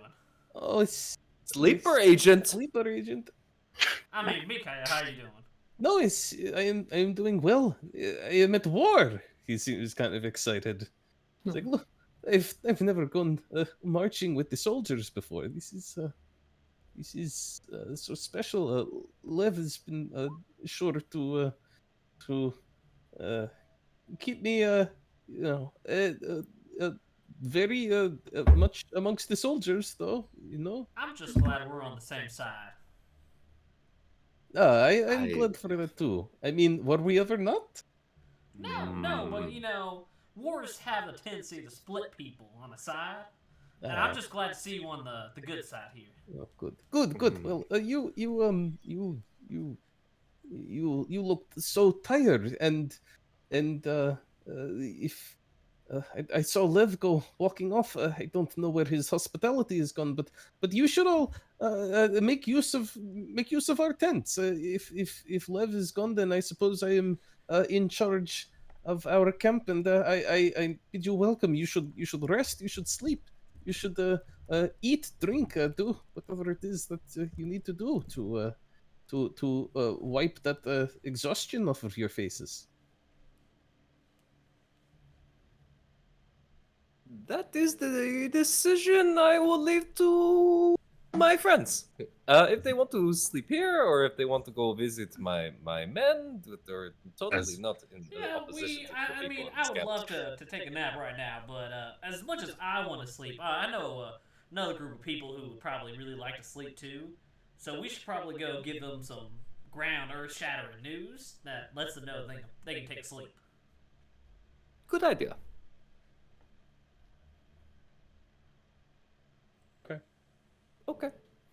Well, Mikhail, it has been a wonderful seeing you. I will see you soon.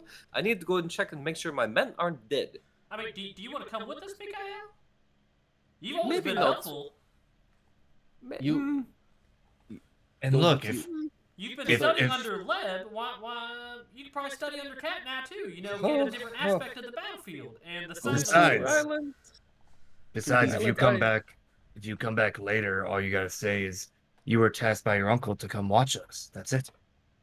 I am going to sew both of your mouths shut.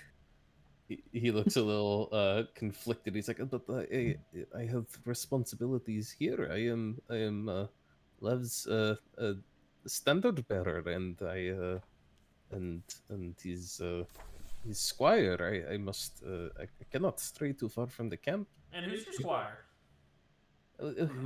What, I don't have squire. You're I am you're not squire.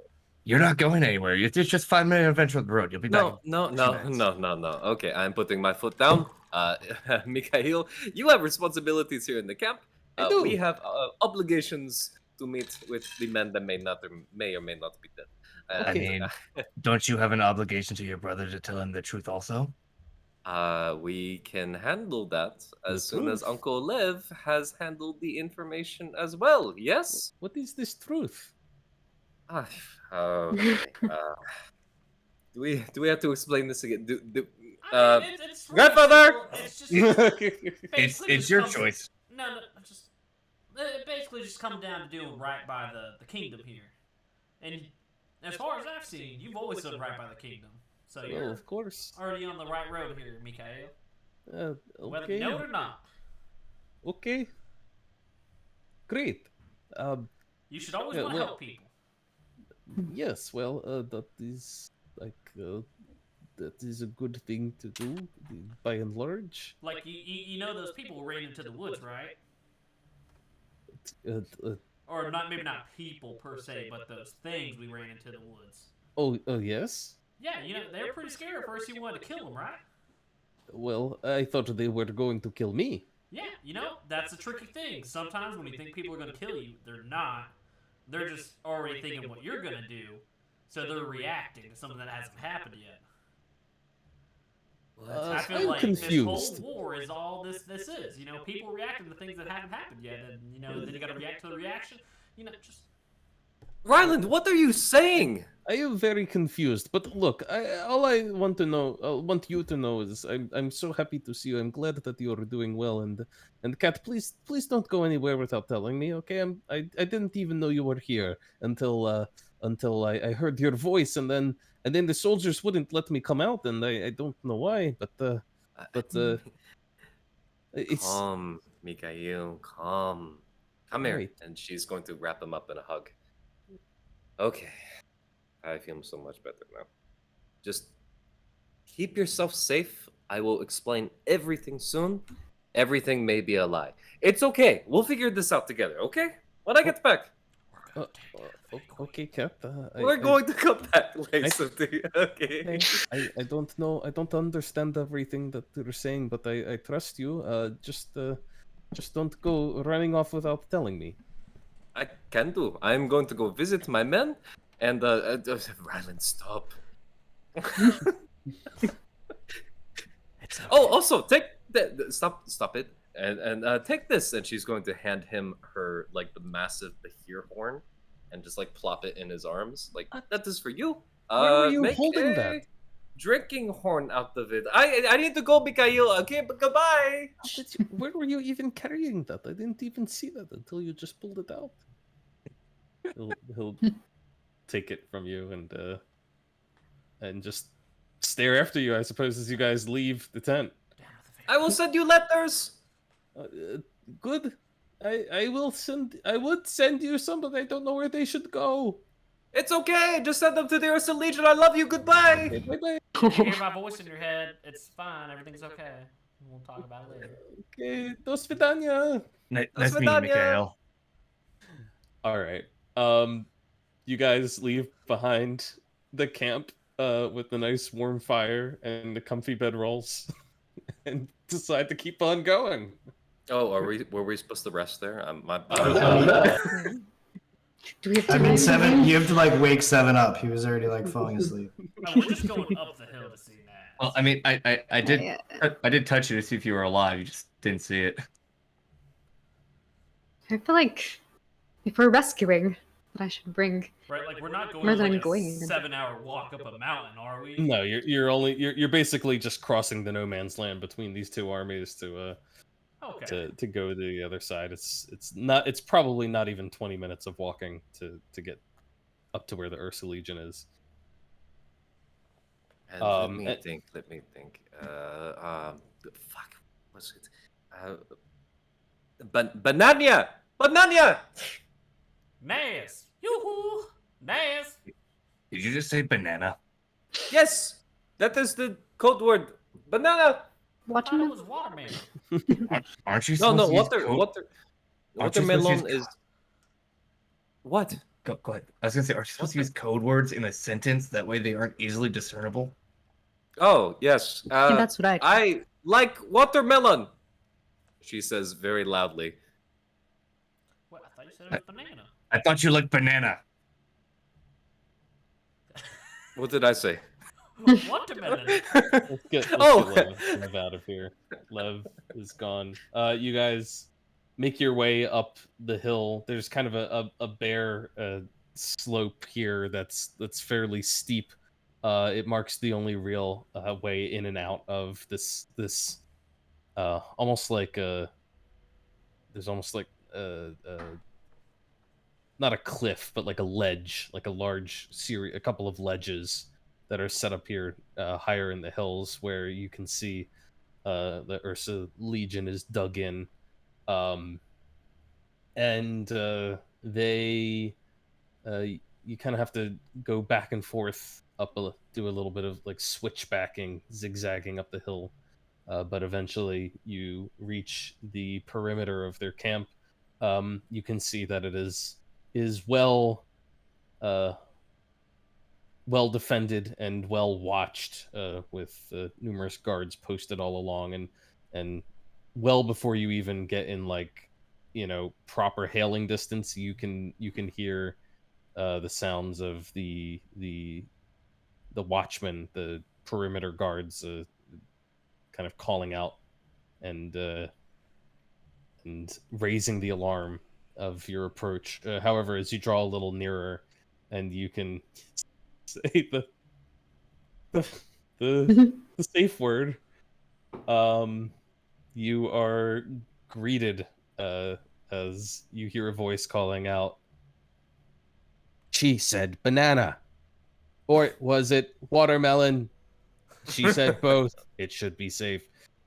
And there's like a little wooden barricade that's been put up to act as a sort of makeshift gate, and it gets shoved to the side, and you see two identical looking Warforged standing there. Oh my god! Oh my god! It's our bro. B3G1011 and BG31012. Kusak! Kusak, you made it! You remembered my name. Kusak the Knight! And she is going to just run and just like get a running jump, and she's gonna try land in one of their arms. It hurts.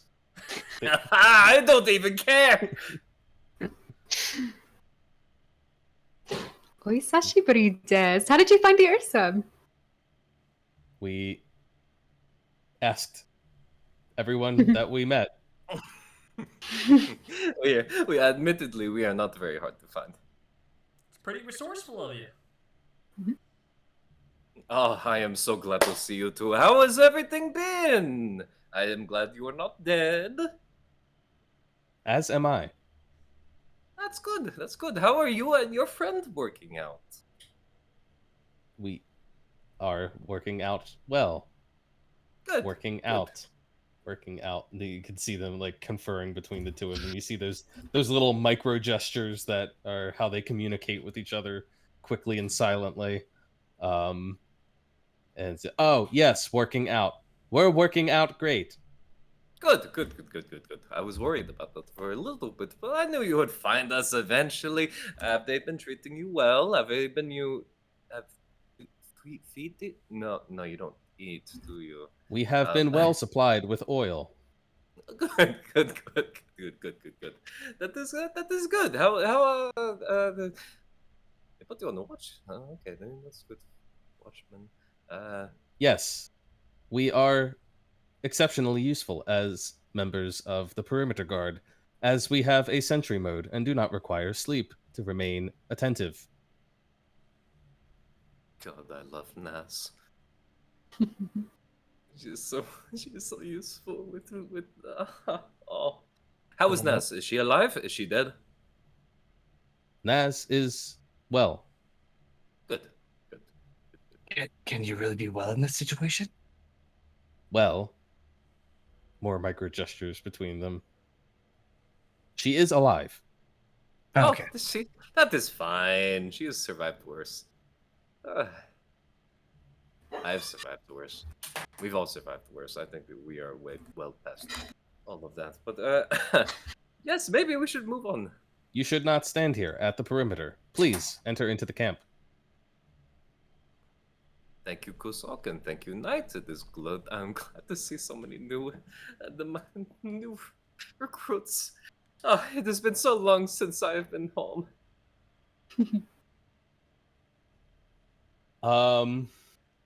Yeah, and as you make your way into the camp, you quickly hear word going up amongst the soldiers that Katerina Melnikov, their company commander, has arrived and returned. There is some minor note about others accompanying her. Big cat sesh. Big cat sesh today. I apologize. Got all the Good cat, stuff. all the cat NPCs. The cat is out of the bag. Backstory. She gets it for leaving Iraq. This is the thing. I'm gonna die next session. That's why we're getting. That's why we're getting all the backstory and all the. You're getting really invested in Cat just for her to be ripped away. You're making your way through the camp, and you see a human fellow with a mustache. He's partially clad in armor. It looks like he's getting ready to he's in the midst of doffing his armor, but it's quite elaborate looking. And he perks up as Kat walks closer, and he says, "By my eyes, is that you?" Oh, Tegan, is that you? It is Tegan. Hello, everyone. Tegan Lovelace. He gets up and he like shakes off the gauntlet that he was in the midst of removing. Lovelace. He is a former knight from where are you from again? From the Xantam Empire. That's it. Oh, cool. Bringing up a document. He looks Indeed. a little bit more lively than the rest of the folks we've met from Xantam so far. Well, I decided that I wasn't particularly keen on graduating from the quick to the enduring, or any sort of graduation from life to death, so I opted to join up with the Ursa Legion. Tegan Lovelace. Pleasure to meet you all. And he does a deep bow. You must forgive my state of partial undress, but cannot be helped. Ryland Dalo here. In the middle of battle? Well, uh, it's been a whole lot of nothing for the last day and a half here, Cat. I mean, things were a little bit hairy for a bit, but you can't sleep in heavy armor. It's a funny thing, and after 20 kind of does a little thinking, 28 hours, at some point you do have to turn in for the night or day or whatever hour it is right now. No, that is fair. How long have we been awake now? Not if you're B3G1011 or 12. That's a Yes. fair point. So, You Are really we ought to liking find them, more by of the those way? Warforged. I mean, I gotta admit that myself and the other soldiers, we were a little bit wary considering just how many Warforged we've disassembled over the years. But they seem to serve pretty well. Well, Yes. great news though. We just came back from the camp down there, and we've convinced them to fight the Fey Queen with us. We That haven't is not what we convinced them to do. That is not what we convinced them to do. Tegan, summon the captains. Where is Nas? He gets a little more serious. He says, "She's in the hospital tent." She's what? Oh, don't worry. She's not hurt, but she's there with Gortok. Is Gortok dead? Dead. Nah, not so easy to kill that old bastard. But he's missing a couple of fingers. I don't think they'll be coming back anytime soon. How is he going to hold his flowers? You don't need every finger to hold a flower. It's fine. Okay. What about Spark? Oh, she's around somewhere. I don't know. I think she was keeping an eye on the perimeter defenses. She was saying something about setting up some sort of, I don't know, traps of some sort. But I don't know. Half of what she says goes right over my head. But I'll go summon. I'll summon anyone who's available.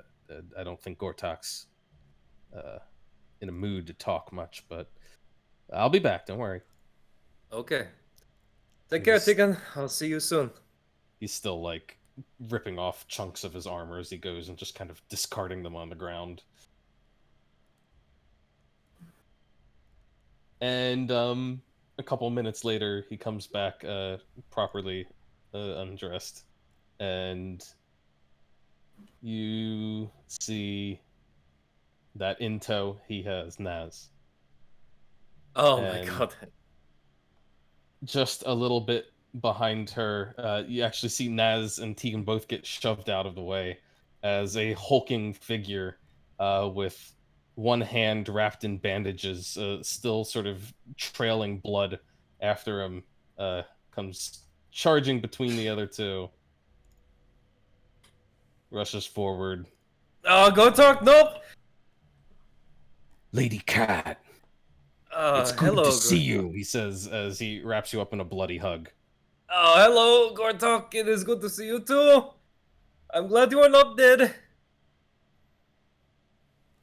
I am glad you're alive as well, Lady Cat. You can put me down now, Gortok. How many fingers did you lose? Only 3. Amateur hour. I have more than enough left to swing a sword and pick a flower. That is good.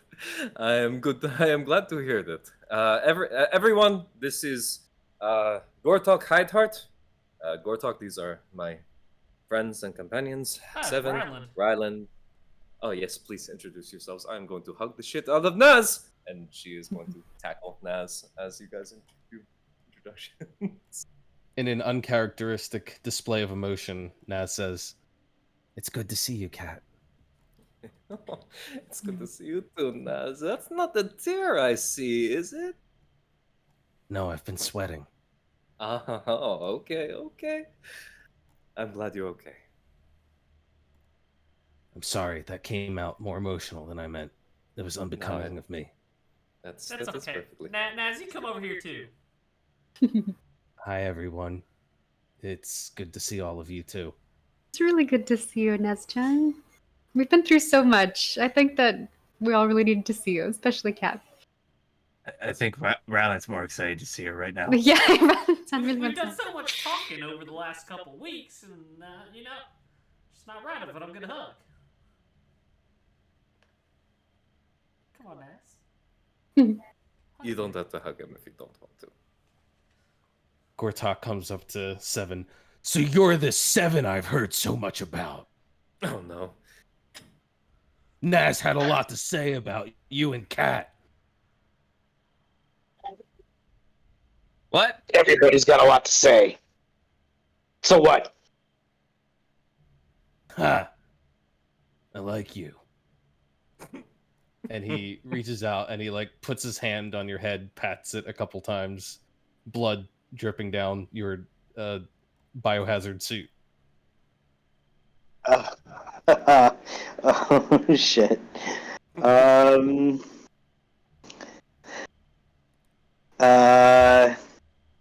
What's well, wrong? Fuck. I'm tired. Get your hand off me. Oh, I'm sorry. I got some blood on your faceplate thing there. Hang on. And he takes his gauzed hand and he wipes it across the faceplate, but all it does is smear the blood around more. Vengeance is gonna step forward and like push Seven back a little bit and be like, I got it, don't worry. Let me wipe that off for you, buddy. And he's gonna like actually like dump his water all over Seven's suit to wipe the blood off. At this point, Seven's gonna just turn invisible and walk away. Gortok is very affectionate. He likes meeting new people. And flowers. He likes flowers as well. So how is everything going? I heard you had a bit of rough spots from Tegan, and I see that we are not in exactly the best position, but I have to commend you for everything that's been going on through the chaos and the communication and everything. This is a good defensive position. No, we're not exactly in the best position, are we?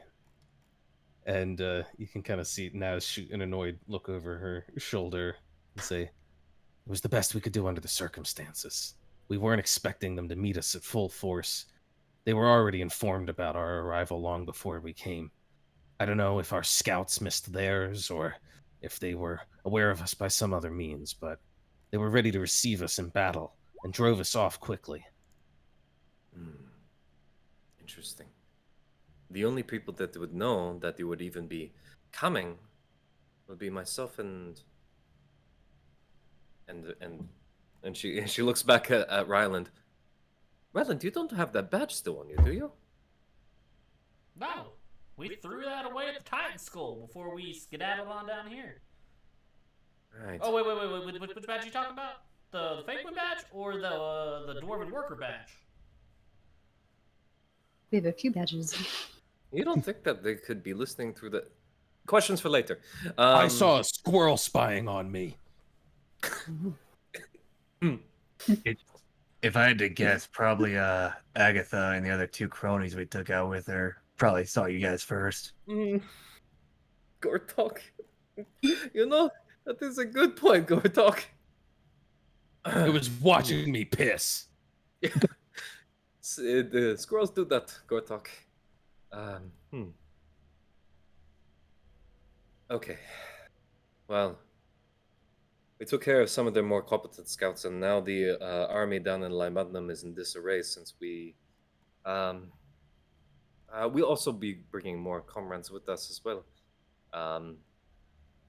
We impersonated the general and we gave conflicting orders. And apparently my uncle is in charge of the army down below. So he is currently thinking about some very important information. He's probably going to join us and find the fake queen. We will see what happens. Maybe. But at this time, we are allowed to pass freely through the camp. So I need options.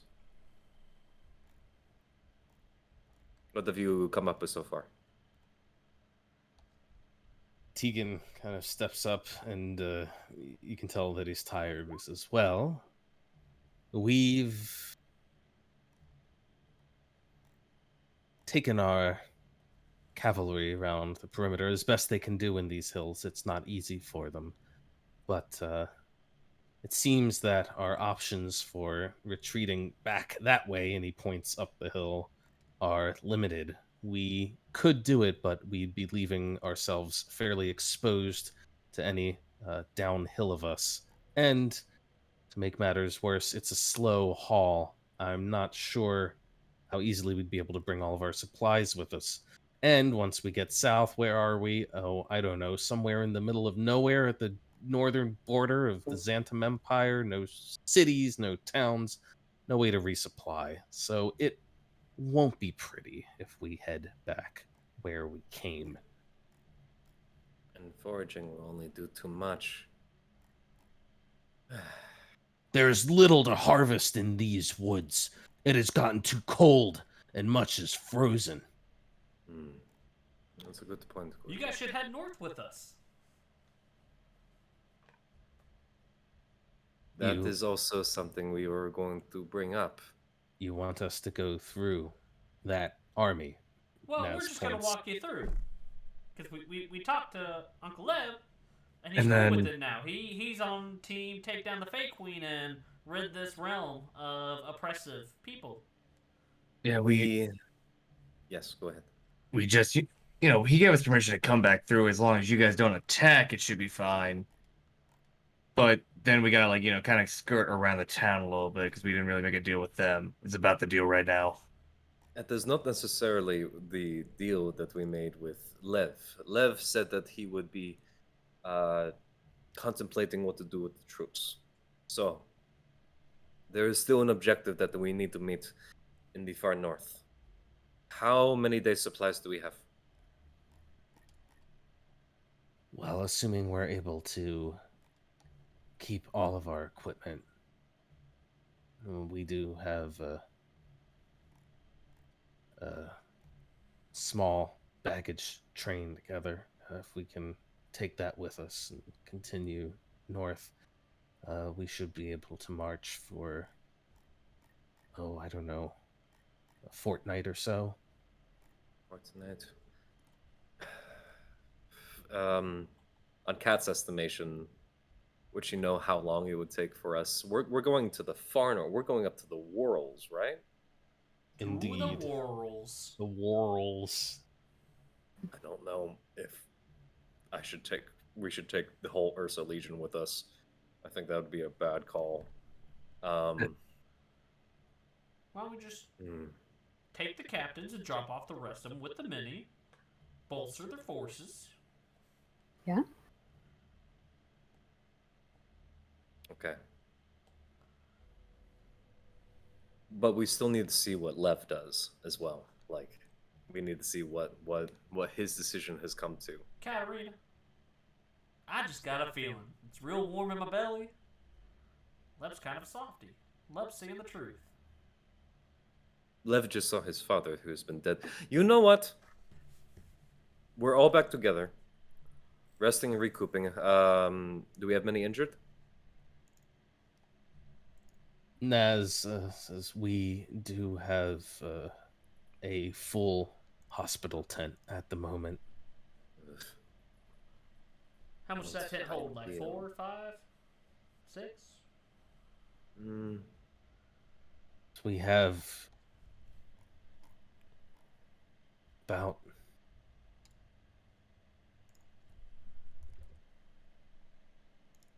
how many troops are in the Ursa Legion again? I'm trying to remember. The whole Ursa Legion? The whole Ursa Legion. Let me pull it up real quick. I think we said it was somewhere in the range of like somewhere around roughly 500, maybe like 400 to 500, somewhere around there. Yeah, I have 500 in the 400 in the partisans, 50 in the hunters, and 60 in the riders.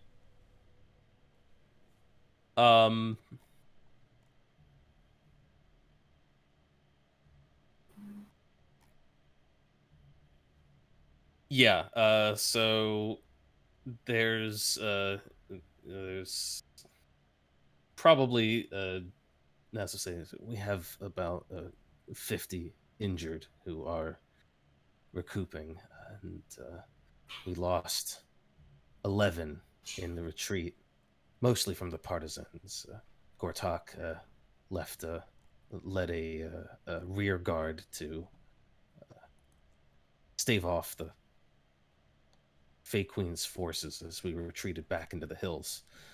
That's how I got my fingers chopped off.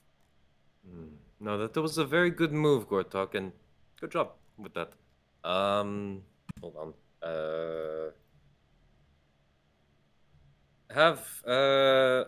This, and she drops the House Gramnir trophy in his hands, like the Dwarven King, the Dwarven King's like trophy. She's like, I took that from a Mad King down in a Dwarven city. It's shiny. He looks down at it, kind of turns it around in his hands. Satisfactory. Good. This is why I like you, Gortok. Okay. For now, I believe we have been up for a long, long time. And Tegan, looks like you were about to rest as well. I see, since we are very short on low on resources right now, and we still need to see what Uncle Liv has to do, I propose that we rest and recoup for a while, for at least, say, 8 hours? What do you all think? Sleep sounds nice. Everyone's finally safe. So we should. In the meantime, our forces should be bolstered by some members of an organization that I don't quite fully understand. Looking at Nimue. And my uncle still has some thinking to do. But we will develop courses of actions throughout the night. Let's call that light activity. Indeed, we do have a couple of additional faces who haven't been on the map, but we've got Gowan and Merlin, and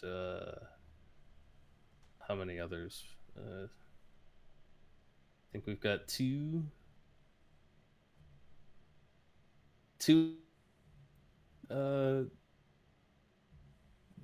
operatives from the fall.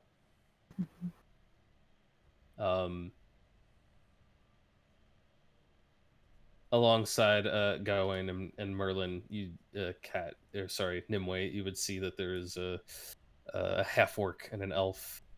Neither of them are familiar to you.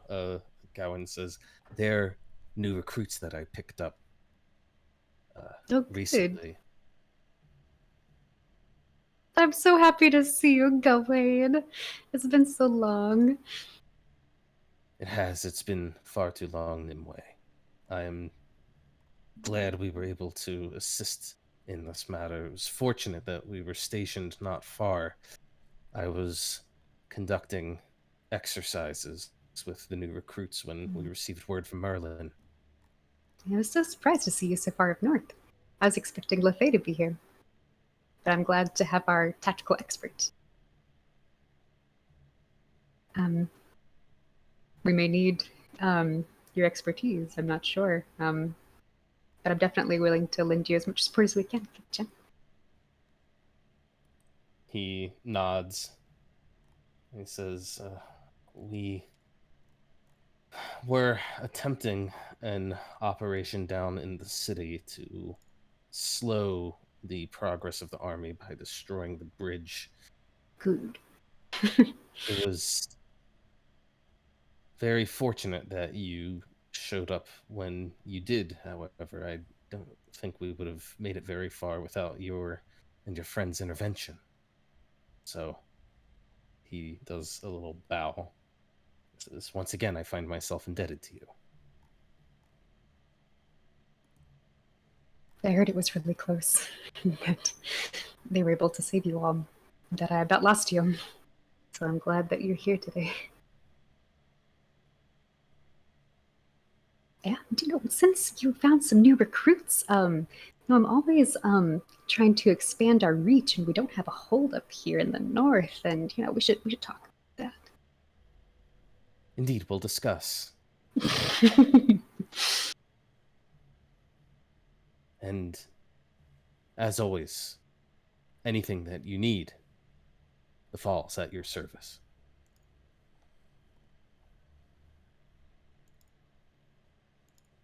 I'm glad you're alive, Nimway!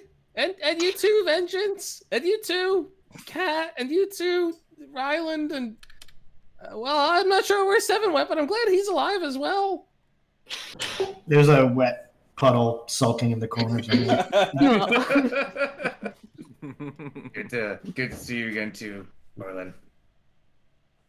I was really worried about you, Merlin, when we sent you off, but you kind of made this whole thing possible, She cried for 3 days straight. It's okay. I'm not gonna lie, I'm a little miffed. I missed out on Dwarven Ruins. I mean, that sounded like that would have been fascinating, but we each have our part to play, so.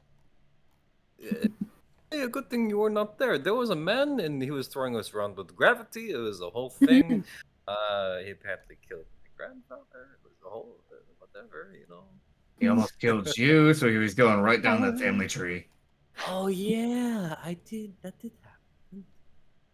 Oh well. But I missed you, Birdman. I'm sorry I wasn't there to help. But, when duty calls, we best get to flapping. That's what my mother always used to say. God damn it, I hate that pun. You're such a good person, Merlin.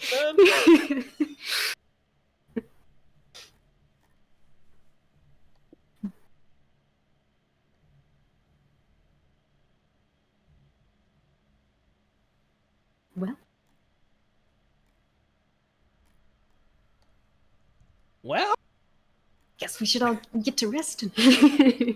Yeah, that seems like a real good idea. So if you appear to be wounded, perhaps I can assist. Please do, if you have some to spare. I have, think I've got a Wither and Bloom or two. I think probably the hurt of the Ursa Legion needed more than most of us here. Oh, very well. I'll see what I can do. He'll kind of make his way. Where was that hospital, Ted? And Gortok will lead him off in that direction. It's kind of cool to me. It's kind of cool thinking about Merlin like using the Wither and Bloom to heal, like summoning plants around people and it revivifying them, or like giving them HP. I love the idea of borderline psychotic Gortok just palling around with Merlin. Oh, that would be good, buddy. He's gonna love Merlin when he makes all the Wither and Bloom, right? Yeah, grow little flowers. Oh, absolutely. Gortok loves flowers. Come with me, Birdman. To be best buddies. And the two of them will go off, and Gawain will say, "I'll see if they need any assistance with fortifying their perimeter, and then I will retire as well. It was a near thing back there on the bridge." Yeah, I'm sure that you all could use a rest too. Yeah, and all the people that you brought with you, they deserve a good rest. A good night.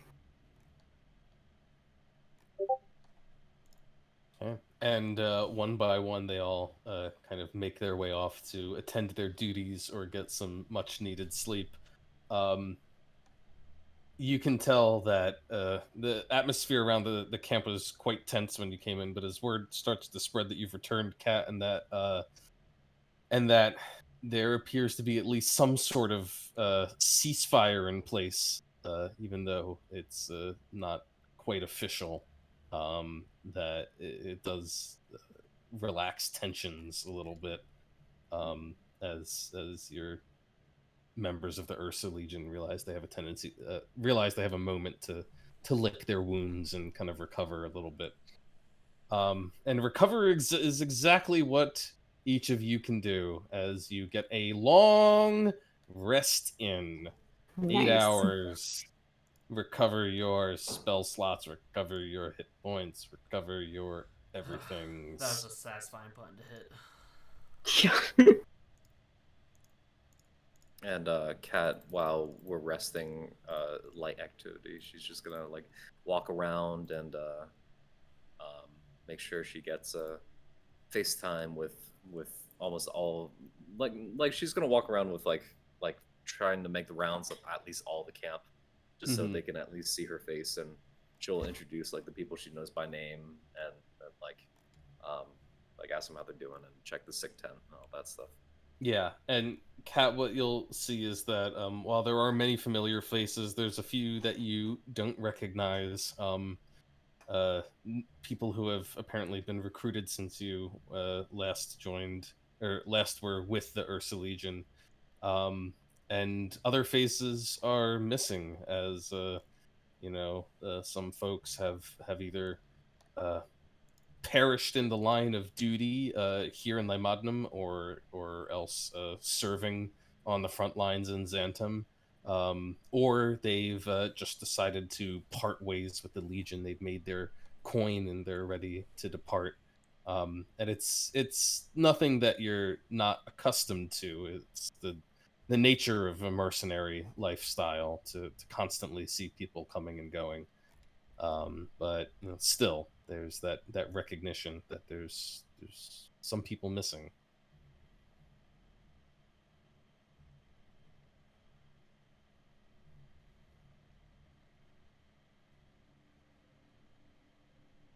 I missed Nas. I missed Nas so much. Needed some Naz.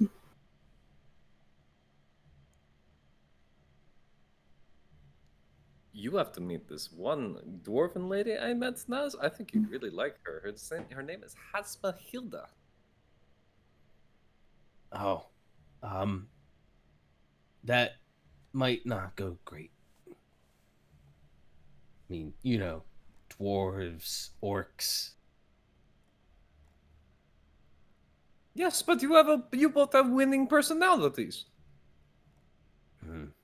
Maybe. Plus, she'll probably be won over by your cuteness, yes? Aha! Don't argue with me, that's already done. Goodbye! Don't call me cute. I hate it when you call me cute.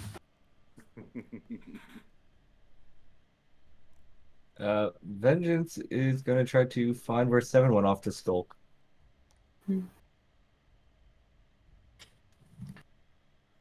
So he's going to be walking around going, Seven, where'd you go? Not that hard. Like there's a trail of water that was spilling off him as he walked invisible over to a corner. The Drips. The picture is rainy. I imagine it's still probably wet ground. He's not going to be able to see that trail after a while. You're going to make me have to roll perception to find your bitch ass? Sure. I mean, it shouldn't be that hard. I follow his tears. Tears? I know it's just water. I was just making a joke. After he falls asleep, he's not invisible anyway. So it's been like just wait a little bit. It's not gonna hurt. Whatever. I won't go find Seven then. Probably just go find a nice spot to lay down. I'll at some point check in with Gawain and ask him about what's been going on, get a situation on the fall, ask about new recruits and stuff like that. Yeah, and he'll explain. He'll give you a very brief kind of rundown on things that the fall has been up to in your absence.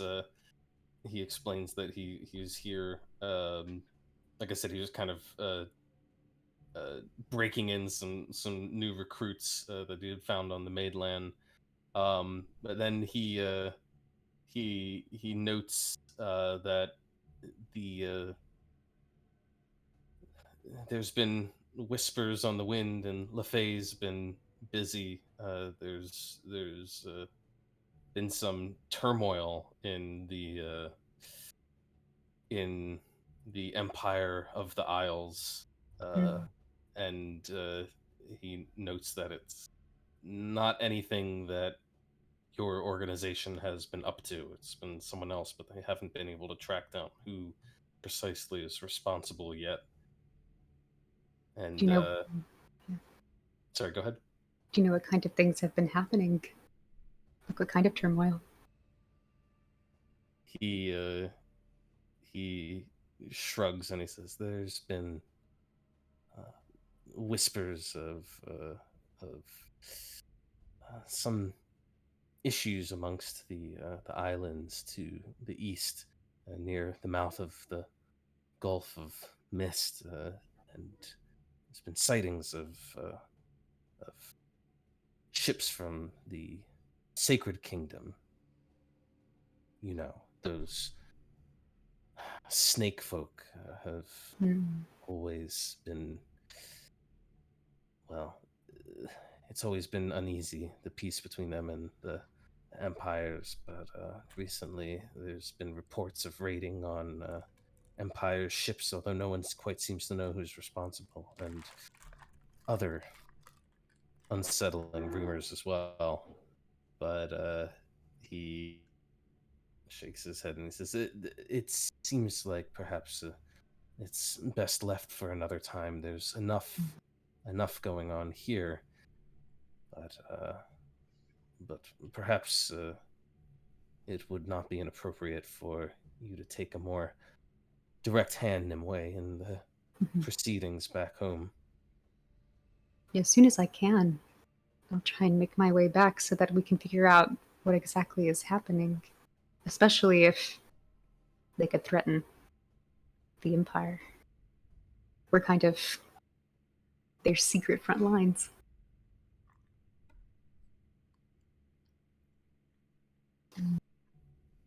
I want to make it a huge thing, but I feel like Nimue would have a moment with Gawain about how she lost her quarry and how she feels like she's not herself anymore. When he hears that, he's a little shocked, and he's like, "I'm so sorry to hear that. I know how much they meant to you, how much they were a part of you." You're one of my dearest friends, Gawain. And I started this whole thing based off of my master's teachings, and now that's not a part of me anymore, and I don't know if it should be a part of us anymore, of the fall.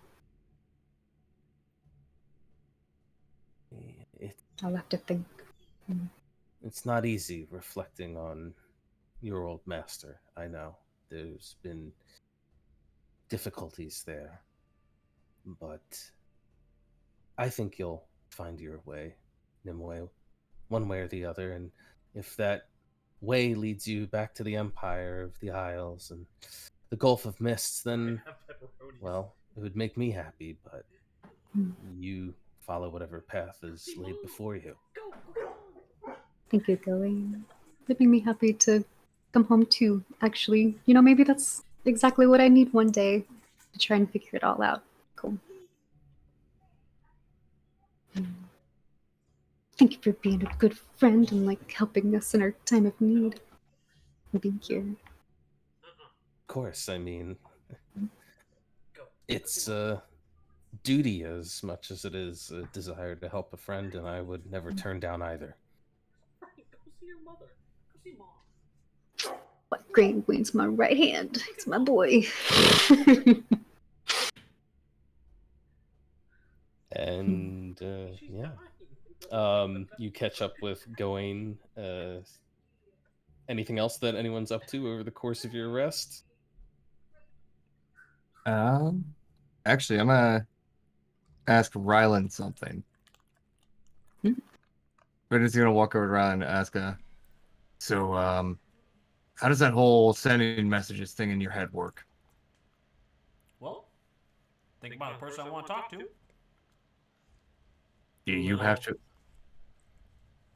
and I'll just send it off. Do Sometimes you I have get to something admit back, them? and sometimes if it's naps, I don't get anything back. Do you have to have met them, or like, how's that work? I just gotta be someone I'm familiar with. Hmm. Never mind then. Well, okay. Sure, we'll go back. You sure? You said it's someone you're familiar with, as in know them. If you don't know them, you can't send a message to who I'm thinking. Vengeance. Are What? you homesick? No, no. Who do you miss back home?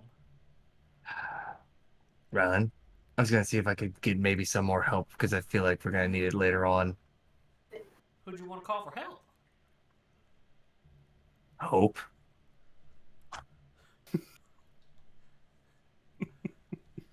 Well, there's hope all around us.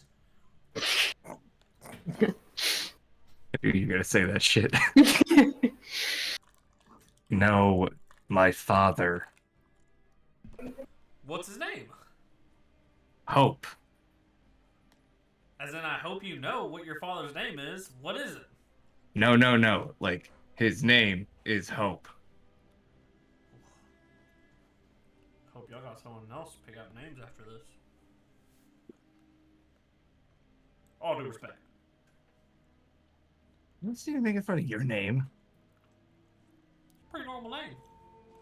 So my dad gave it to me. Yeah, mine's pretty normal among my people. What's your point? Look, can you do it or not? I mean, could you just buy like a carrier pigeon? Hey, look, the one bird I had has not come back yet, so no, I can't just do that because it has to know where it's going. Uh-huh. And like, is he like nearby? Because the bird hasn't even gotten there yet. What do you think my message is going to do? I don't know how your messages work. They seem pretty instantaneous to me. Yeah, but you're asking for help in this situation. How long would it take him to get here? How long did it take you to get here? Only a few days. Where are you from, Vengeance? South. South what? South Pharaoh Kingdom?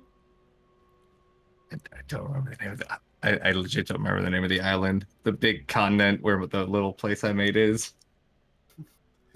It's pretty far away, admittedly. It's on the other side of the world, basically. Ah, It's across. It's a couple of kingdoms south and across a strait. yeah. 3 days. It's fine. It's like sailing from Argentina to San Francisco. It's gonna take a little while. Oh, you mean your people are like 7, right? They can just jump wherever they want? If you pay the right person, yeah. I'm sure your bird's almost there. I'm not good at send that fucking bird. I don't even remember how many sessions ago that was. How many? It was a while ago.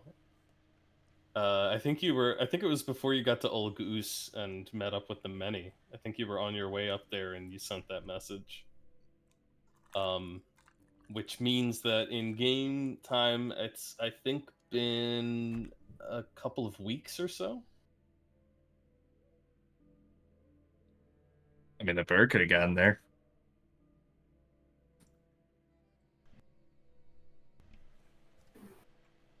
All right, so you still didn't answer the question though. Can you do it or not? Look up how far can a pigeon fly in a day. Hey, sir. It was a magpie. They fly a little farther. Oh, fine. I feel like you actually would have been better off with a pigeon. Would I really? I don't know. I feel like they were used as messenger birds for a reason. I don't know. I'm looking. You guys keep talking. I'm looking up magpie bird facts. Well, unless they can get here in like the next day, it's probably better if I hold on to that spell, you know, in case we need it, because it seems like we need them. Okay. I mean, what if Uncle Leb foolishly doesn't decide to fight against the Fake Queen? Fair enough. That means we'll have to kill Uncle Leb. He's a pretty hardy looking fella. We are not killing Uncle Liv. Stop eavesdropping, cat. It's me and Vengeance over here talking. Okay. Which is a very surprising sentence to hear. We're not gonna kill Uncle Lev. I'm sure he's very reasonable. He didn't kill me immediately. He didn't know who I was. Then again, I did have a very decent translation going on in my head. Don't know how that worked out. You're also just not that intimidating, scary. I will slit your throat in your fucking sleep island. That's adorable. I love it when you do that. Oh my god. That's it. I'd rather go get bullied by Cat. He's gonna walk over, sit next to Cat. I think Nimue would actually go and look for Cat at some point too. I was kind of thinking about trying to barter with like one of the Ursa for some like alcohol and then go find Cat. But, here, I found this. Oh, where did you find this? I had to trade some stuff, but it's worth it. Hey, there you go. You can have some too, Okay. Finny-san. Let's see. Do we I will have never say no to a glasses? drink. Let me see. Zaychik, Ryland, do you want to drink? Yeah. The only thing I want touching my lips is the grace of Eldath. That sounds pretty gay. 7 is snoring. Zaychik. He's here in spirit. Let him sleep. I Let him hope sleep. you don't give any to Vengeance over here. What you Did see mean? what I Why? did there, Vengeance? Nah, I just made a pun with his dad's name. His dad's name is Hope. His dad's name is what?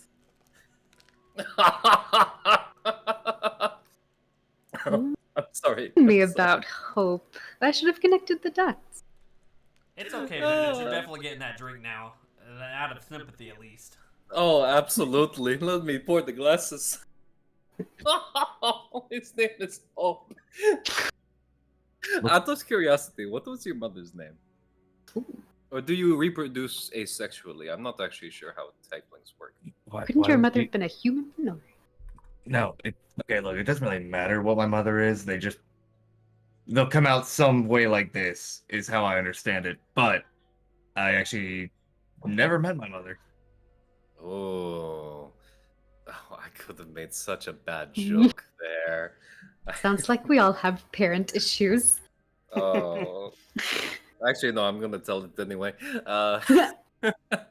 What's your mother's name? Regret.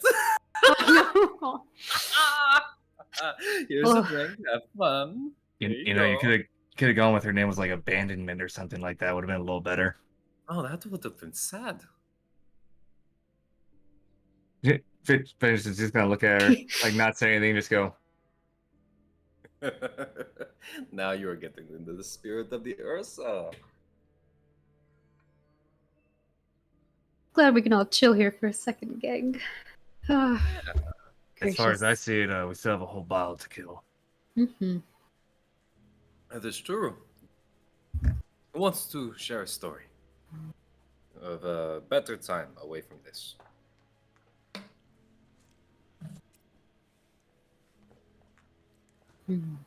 Better time. We gotta dig real deep for that one, Cat. Hold on. Here,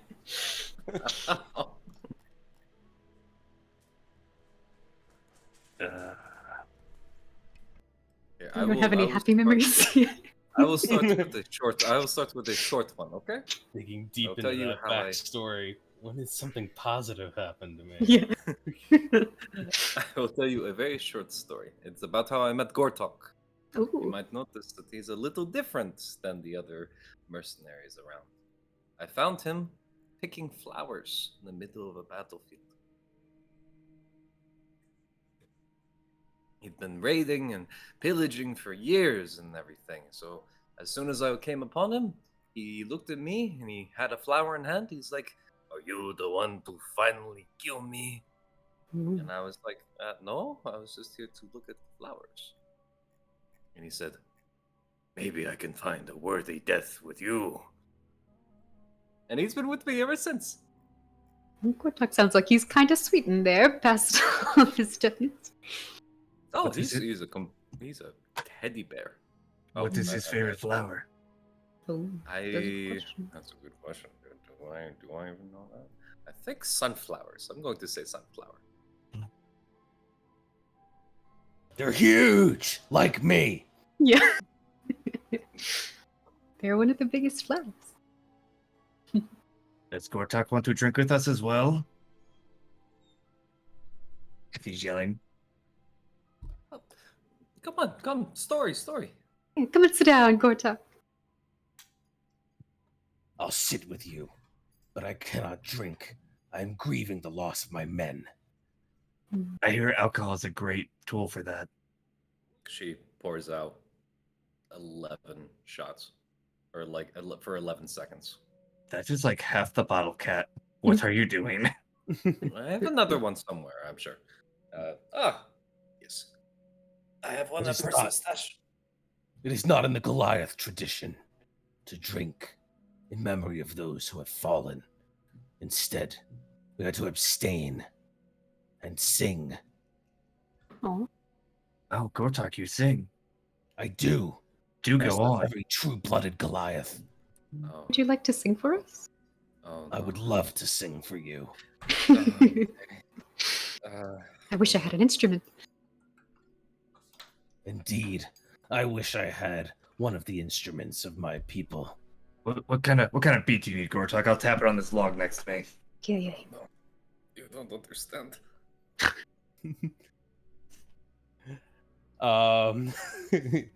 He'll just open his mouth and he'll just start doing this throat singing thing really loudly. And it's kind of bellowing and it's a little rough at times, but he'll make a performance check.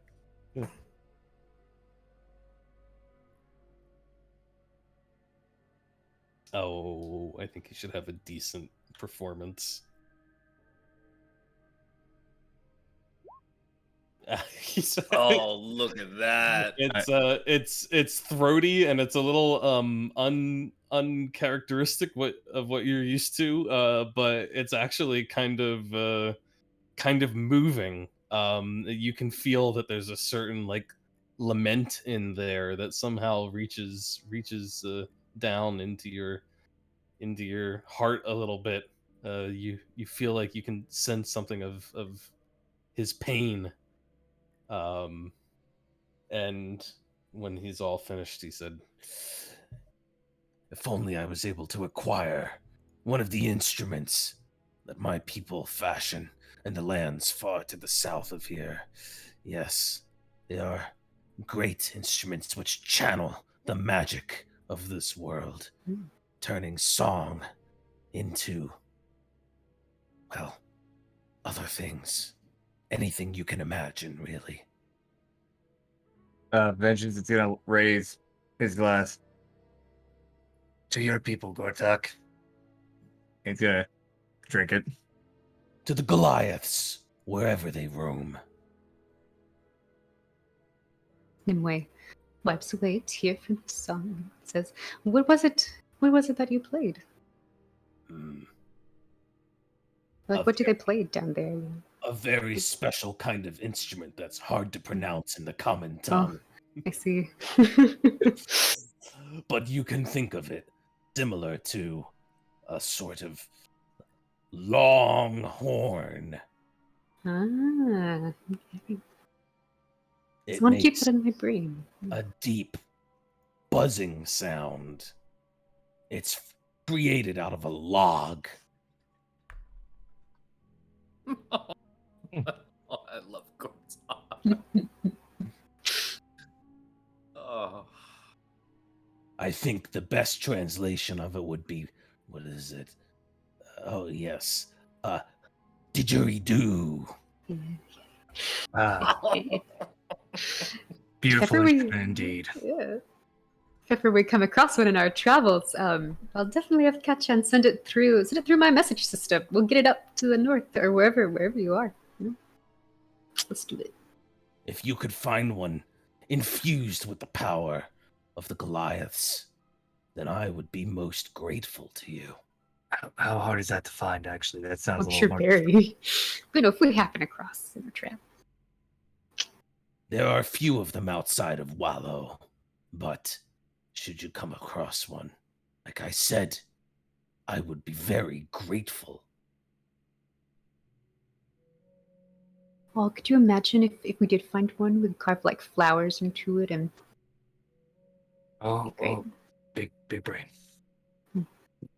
I'll keep that in here.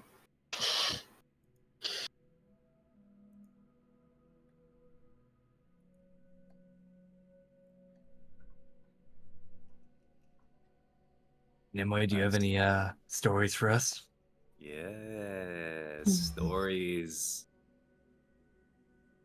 My happiest memories is I remember a small girl from a long time ago who used to sail on pirate ships with her father, the captain of the storm crossing. I would climb up and down the riggings like a monkey, and I was still trying to get used to Tari, my quarry, so I was crazy. I was a ball of energy, angry, feisty, a little pirate myself.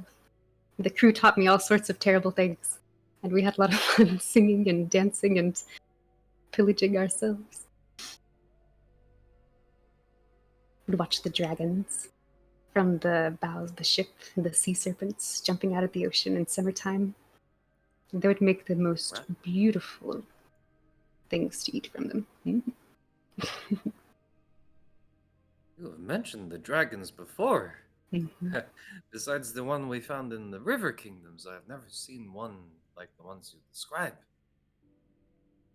You can only see them barely from the edges of the shore, but you can see their multicolors flashing as they try and catch the sea serpents that jump from the ocean during the storms in the summer. We may happen to catch them. Sounds wonderful. My father was the head of providing oil to the Warforged for a long time. He was a very good pirate, very good at what he did.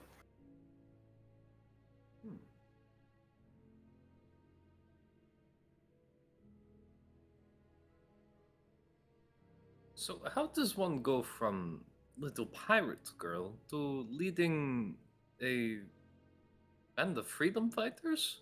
Resistance fighters? How does one go from there? My master actually found me. My father didn't know what to do with me for a long time. He couldn't control this crazy child. And then a monk was sailing on his ship just wanting passage. And my master saw himself in me. He recognized the quarry, because he had one too.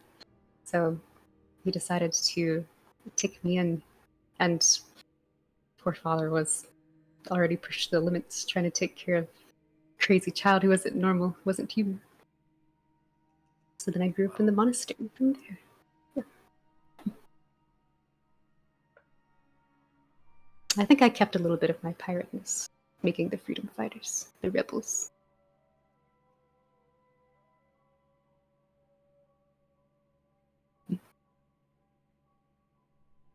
I'm thinking of returning back to those roots. Kind of reassessing the fall. To pirates. Pirating. Adventures on the high seas. Or at least freedom fighters under their own banners. Trying to do good in their own way. With no other goal.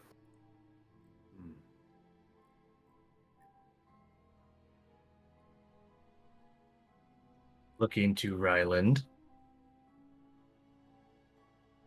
the happiest of us all. Oh, I like to keep my happy times to myself. Oh, come on, Ryland's son. Wait a minute. Nah, I'm just kidding. Every day I've been on the road with you guys has been the best day of my life. Oh, Thanks, Ryland. Atlas. Including the day you met me. I don't remember what day that was. I blacked that one out.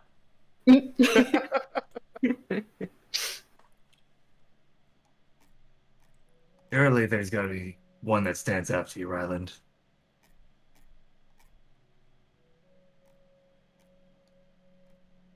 Every day just gets better and better with y'all. So I'm gonna say tomorrow. And then it's gonna be tomorrow after the tomorrow. Then it'll be tomorrow after tomorrow. I might just write a book about all this. I guess, There and back again. I was An gonna elf's say- tale. No, I was gonna it'll say- be about the establishment of a new sect of the Disciples of Eldath. So the mid Ooh. Would they be called Eldath tomorrow? Eldath today and Eldath tomorrow. You can do Eldath any day. Just not picky on that one. You're gonna make your own sort of little group, Ryland? You're gonna.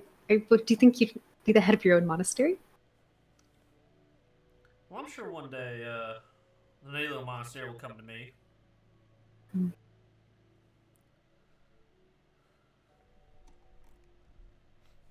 Would you change anything? Do anything different? Or keep the traditions? I'll bring in nicer teachers. Father Morton was a real jackwagon. Yeah. I mean, you named a giant cane after him, so, checks out. It's true. And that thing's a lot nicer than his.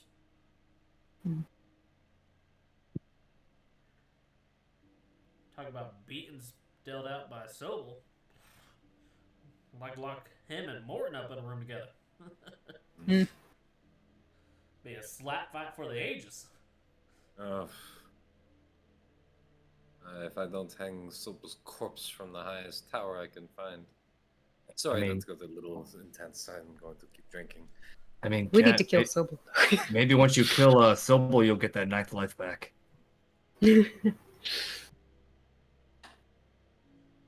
Gonna sip the drink real quick. Try to let that slide by.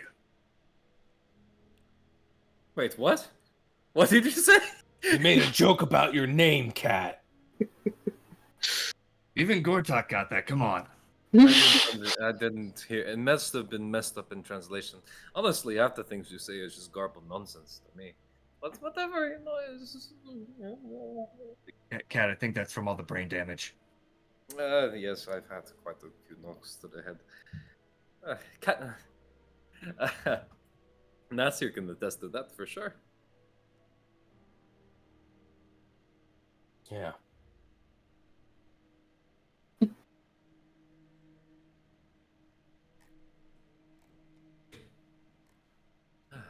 I haven't heard a story from you, Vengeance.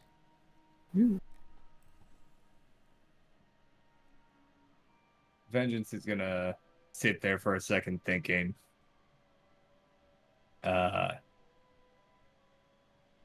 Well, if I had to go, the last time I remember having a good day, probably be the first day I met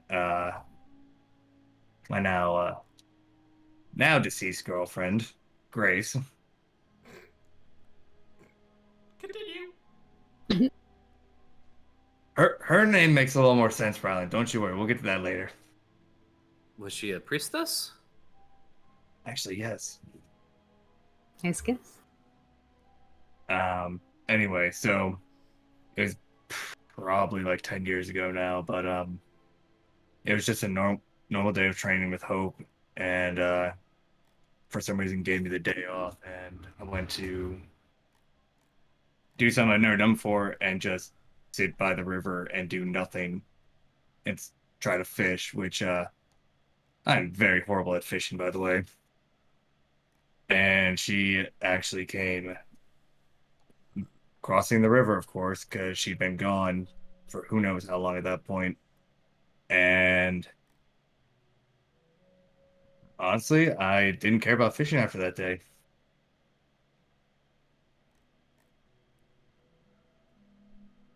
I don't know how to tell stories, okay? Is it love at first sight? Is that what you people call that?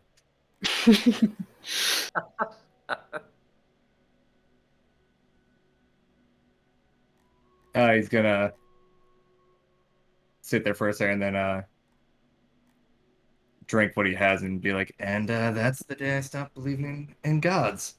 Or sorry, and when she dies, when I stopped believing in gods.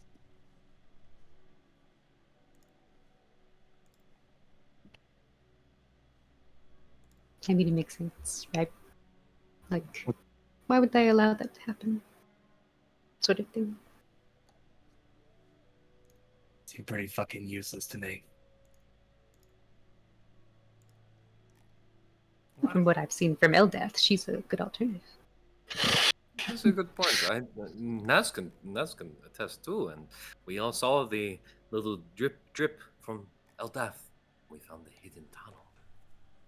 That's all thanks to Ryland. No, it's all thanks to Eldath, but I appreciate it. All thanks to Eldath through Ryland. It's a good way to put it. Yes, water dripping definitely confirms a god. Yes, but it was You had to be right there. water. It was the right water dripping at the right time.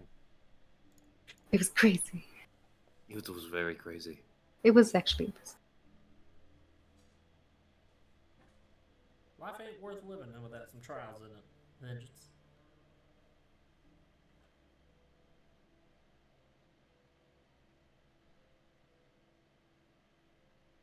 Kind of talk about at the monastery that the spirits kind of guide us where to go. And just keep your ears open and they'll tell you what you need to do. Well, mine just seemed to guide me towards cliffs and dangerous situations, so. I mean, it did guide you to us. Yeah, but it also guided him into an alleyway that was an ambush and a door that held a robot and a puddle in the cave that almost drowned him and burned him. You know, it's a long list. Oh yeah, I forgot about that. On the other hand, like since we've all been together, we've gone through some pretty rough trials. Some people get more trials than others, Vengeance. Yeah, it just happens sometimes. Luck of the draw. I mean, honestly, Ryland, do you remember the whole thing with the bells? Oh yeah, that's That took a long biggest time. trial so far. Yes, I Yeah. saw you. I saw you. I thought you were going to rip your hair out. I thought about just collapsing the cavern. Might have been easier. I think that is the most unsettled I've ever seen you. I don't want to think about Actually.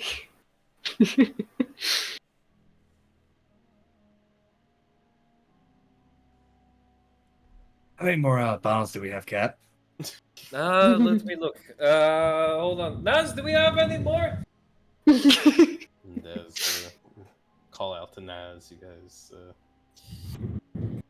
continue to drink and talk and rest well into through the afternoon into the evening, and finally get some shut-eye, joining Seven in long-needed sleep for many of you. And in the morning, you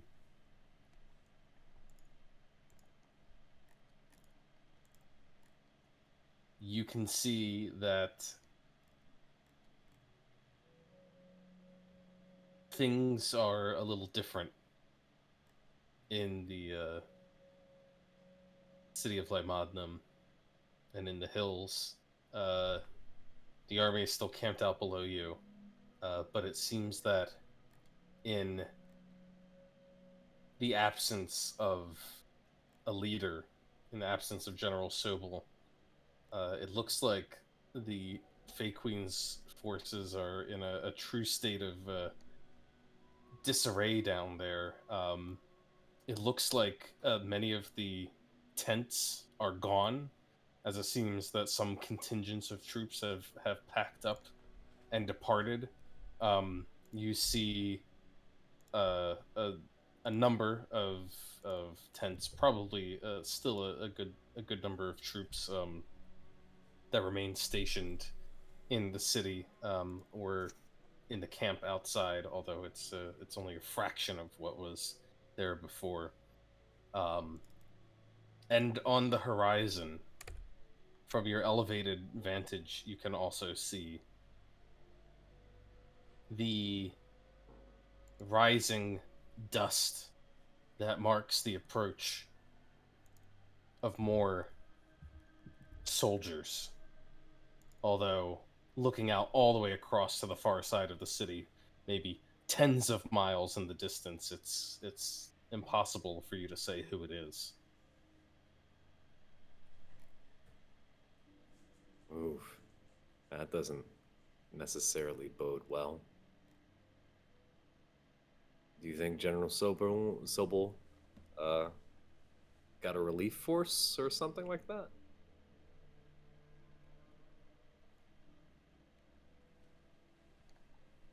I think it's time we just leave and not worry about it. Well, I mean, it's to the north, right? Where all this dust is kicking up? Yeah. That's where we're going. Or maybe it's the mini.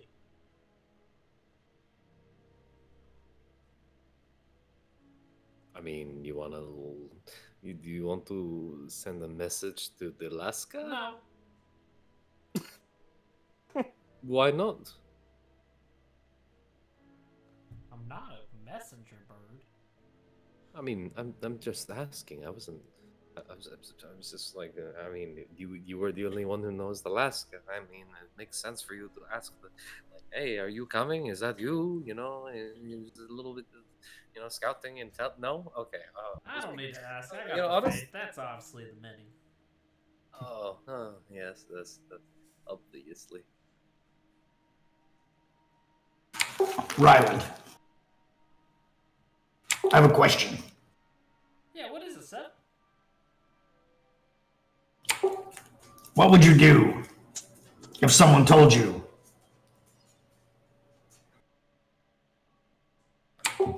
Wait, hold on, I'm thinking about what I want to ask.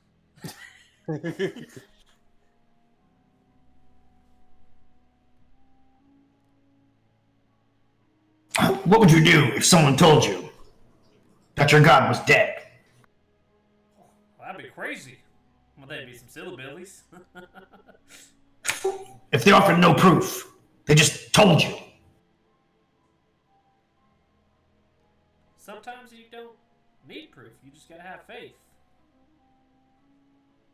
Faith with proof isn't really faith. It's exactly the problem. I've been thinking that we can't actually free this land or these people by just facing the Fey Queen.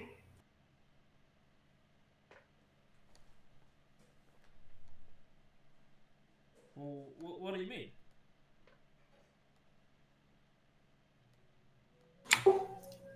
Because who would actually believe she's gone? Well, I understand what you're saying. That's why I've been so fervently including locals in our endeavor, like Uncle Ed and the Mini. The only people who they'll believe is people of their own. I guess what I've been thinking is we need to also eliminate the mortal hand. They'll keep her in power even after she's gone, unless they're silenced. We already know that they're willing to twist their words to suit their purposes. Yeah, I agree with that. Did you have something in mind?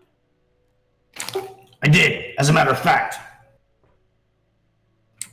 I can create a portal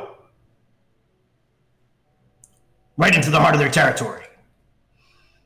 If we send a force there to deal with the mortal hand, at the same time we deal with the Fey Queen, a two-pronged attack. if we had a further way to eliminate the nobility that holds court in the Fey Queen's castles. That's when it starts to get fuzzy for me. Eliminating nobility. But I see where you're going. Not everyone is guilty and due for a reckoning. But I understand where you're going. If the goal is a rebellion, half measures won't affect anything. The status quo will be maintained. It would be harder. But part of the Fall's mission and some of their experience has been capturing nobility in times of war in order to quell the fighting. I mean, to me, it just sounds like you're wanting almost like a powerful family from this kingdom that's been around for a long time and holds great regard, and the Fey Queen's eyes to endorse the many and the fall of the Fey Queen that will sway the popular opinion of the royals, and if not, could exert that force over them. And you know, me and Ketchen have talked about the same thing.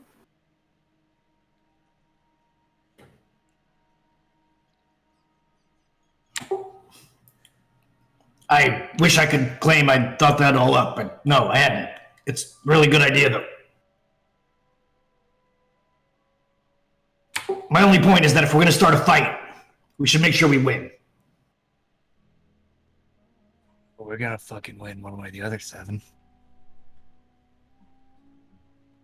I mean, I would say we could send Uncle Lev in the portal, but I think he's got a date with Sobel too. Maybe that's might be a better task for the many. Or Dirsa. I like the way you think.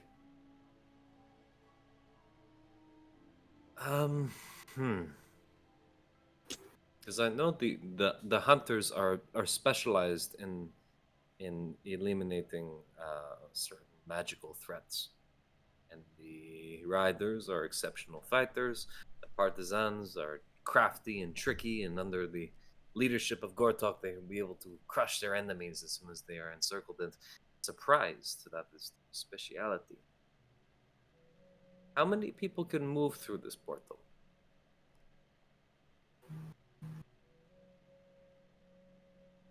I'm checking. I don't think there's a limit on people. There's a limit on time the portal stays open, but let me check. I think it's just one round, isn't it?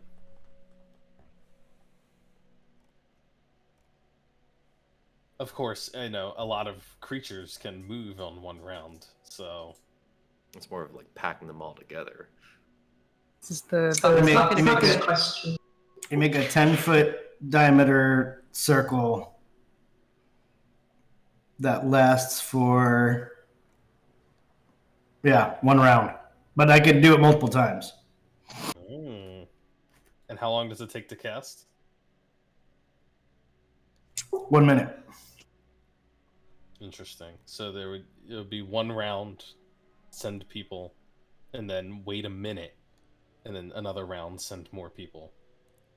Interesting. Yeah, I guess how many people depends on how many people can get into a 10 diameter circle in one round if they're all prepared to jump into it.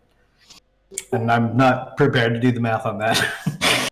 Yeah, I mean, you could easily think about it. You have a bunch of creatures with readied actions, right? And as soon as the thing is open, they just need to get into that area. That's yeah, I could see like if you put a circle of people around it, like you're gonna get in that first layer. You know, whether if you had people already running towards it when the portal was created, like could they all get in one round? I mean, I don't know. This starts to get pretty silly to try to calculate. Yeah, I mean, I can tell you that you could easily get you know, just by doing a rough estimation, you can easily get 50, 60 people through, probably more. You guys think 50, 60 people would be enough to take down the Mortal Hand? At least their headquarters, I mean. Would definitely surprise the shit out of them. 50 people Yeah. jumping through a hole. Especially That is if we could do true. 2. They probably face about 2-to-1 odds. So the only issue I can think of is that we need to plan this well in advance. When are we thinking of doing this? While we are attacking the fake queen? Well, I think the best time is you go down there and you go get Uncle Lib. We go out to the north there, meet up with the mini, have ourselves what they might call a conference call. Yeah, I think the idea is that if we are not keeping the Fey Queen distracted somehow, then she could, manifest her little elemental poodles to fuck things up. Right, So right. the idea is to kind of like, I don't know, launch these things at the same time. I mean, as much as we could. I don't know.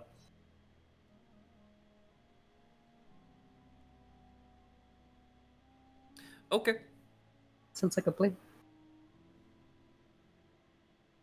Then I need at least 50 volunteers from the hunters, the riders, and the partisans. And where is Spark? I need my planner.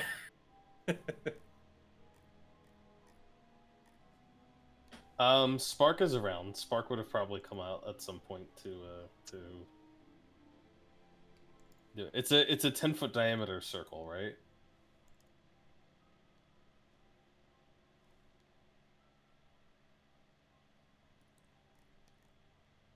Yep. 10-foot diameter.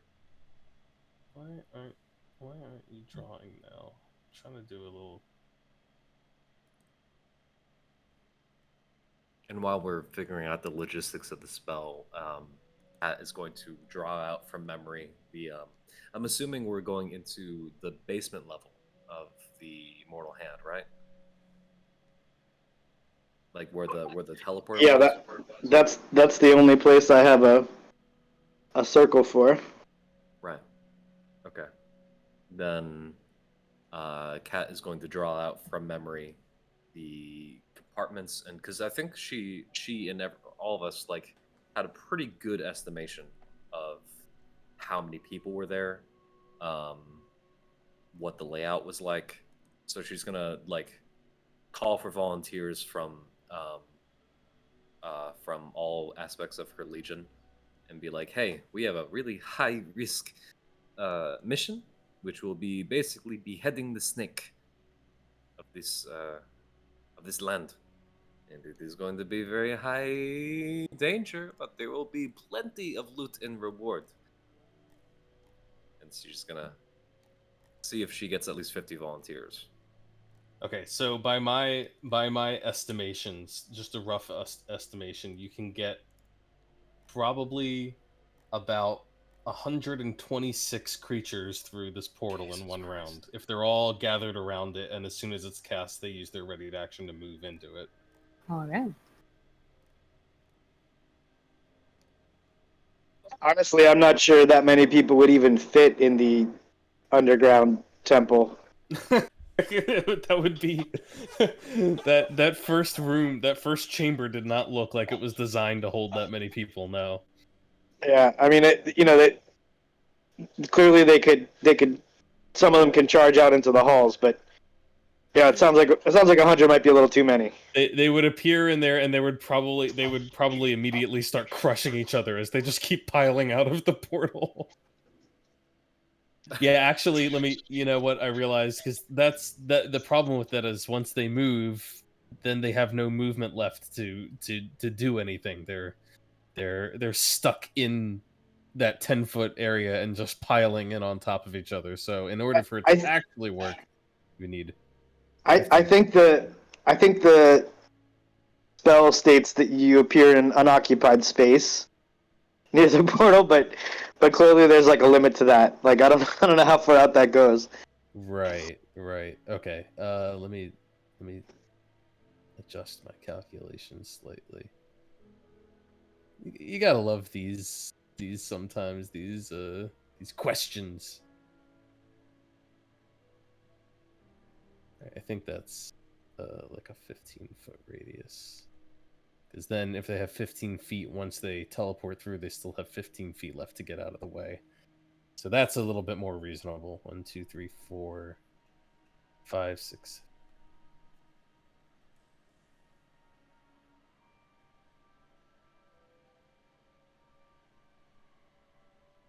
Yeah, that looks a bit more. That looks like about 50 people.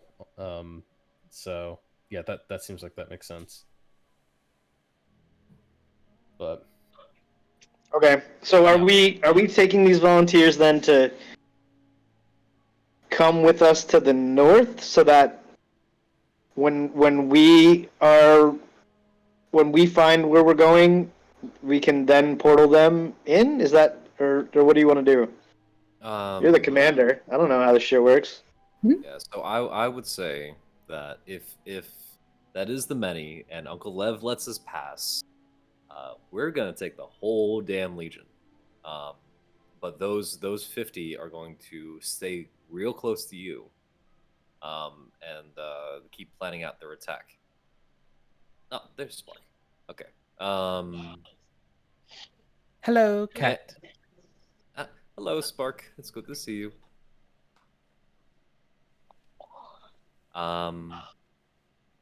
And you know what? Spark will go with you. Spark will go with them. Go with you where?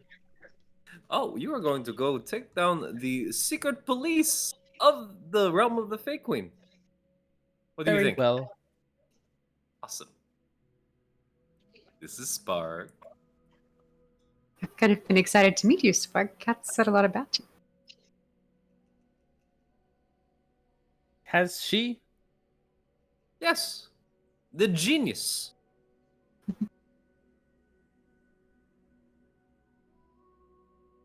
You compliment me. Thank you. You're very welcome, Spark. This is why I love the Warforged. They're great. Adorable. And Kat's gonna lay out the whole plan to Spark. So, with all this in mind, we take this, and she's holding up the crystallized grace, and we follow it right to where the fake queen is. At the same time, while we launch an assault, we go and distract the fake queen by launching an assault directly on the headquarters of the Mortal Hand. What else? This seems an excellent suggestion. If the opponent is a apparently semi-omniscient, semi-omnipresent entity, then dividing its attention between two locations should weaken its resolve in both.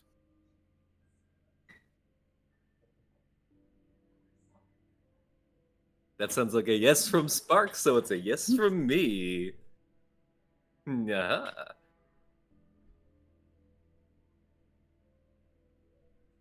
Do you think there is any third target that we can hit as well? That is the only teleportation place we hit, right? Yeah, we can't teleport people anywhere else, but we could. I mean, if we had a large army like the many, they could siege something. Yeah. I don't know how long it would take them to march a whole army across the territory, and whether the fake queen would just let that happen. But It's true. Cat. It's me, Naz, by the way. Yes. In case that wasn't. There's a lot of voices here, a lot of people speaking up. Hard to keep everyone straight, you know. You know my voice. Yeah. Yes, Ness. Not to be the fly in the ointment here, but and you know that I wouldn't ask this question for myself. You say jump, I say how high. But who's paying us for this? That Many of the is troops will want to know. That is a wonderful question, and that is something I've been thinking about for a while. And I want to show you something. And she's gonna take out a bag that she's been holding of her share of the dwarven jewels. Mm-hmm. And I think in total, I think I wrote down she has almost a little bit less than 700 gold on her, Mm-hmm. and she's gonna be like, "This will be a down payment for right now. This 1 gold a soldier, which should be more than we usually get from Xantham, honestly. But for now, that She is an kind of excellent question. she kind of winces and she says, "These are unusual tactical circumstances. It is a bit better than usual, but I'm not sure that it will be sufficient incentive to go marching deep into enemy territory and laying siege to a city for who knows how long. We are efficient, but we are small in number compared to the potential levies rallied by the Fey Queen and her nobles." Very true. Well, this is something that I should think more on. Because if out of our own pockets, we will find it difficult to enlist the entirety of the Ursa Legion. So maybe it would be best if we only selected only a small number of maybe perhaps the riders and the hunters to go and assault these two objectives. We can take the riders as our personal retinue, about 60 riders. I can furnish that. And then the 50 hunters, and Gortok can take the remainder of the partisans back down south. But the reality is we are mercenaries at the end of the day, and if we do not get paid, we have very unhappy mercenaries. And I cannot guarantee the amount of plunder that you may get from, I don't know, the palaces of the Fey Queen, one of the richest people in the region. Palaces sound good. Palaces do sound good. Look, Kat, you've always known what's best for the Legion.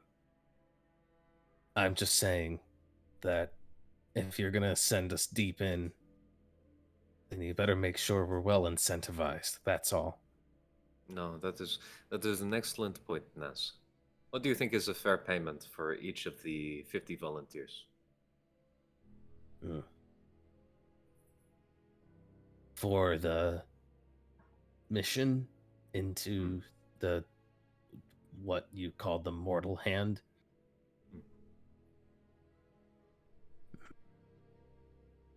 I would say for a special operation deep behind enemy lines, no easy exit.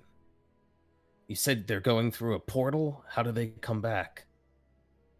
Another portal? That is a good question. Zaychek?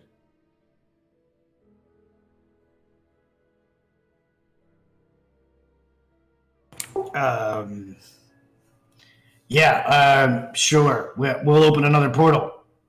Absolutely. Naz kind of raises one eyebrow. Seven. Cat also raises an eyebrow. No, it's true. We can cast another portal spell, and the portal will open. It's two-way street.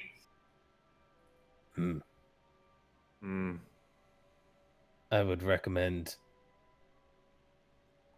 at least 10 gold pieces ahead.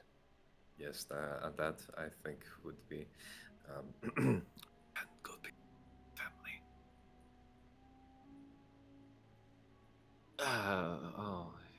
Oh, it's a good thing I took that minor rep's necklace for 400 gold pieces. I've said my 2 cents. No, that is very very well given. I think My you two mean your coppers. Two copper. Oh, well, My 2 coppers. You knew where I was already going with that, Naz. Okay. How much more money do you need?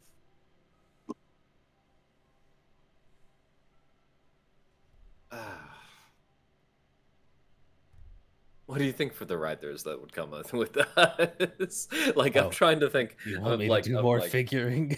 yeah, yeah. Do some more figuring for Naz. You are the one that Naz. You are the one that handles administration.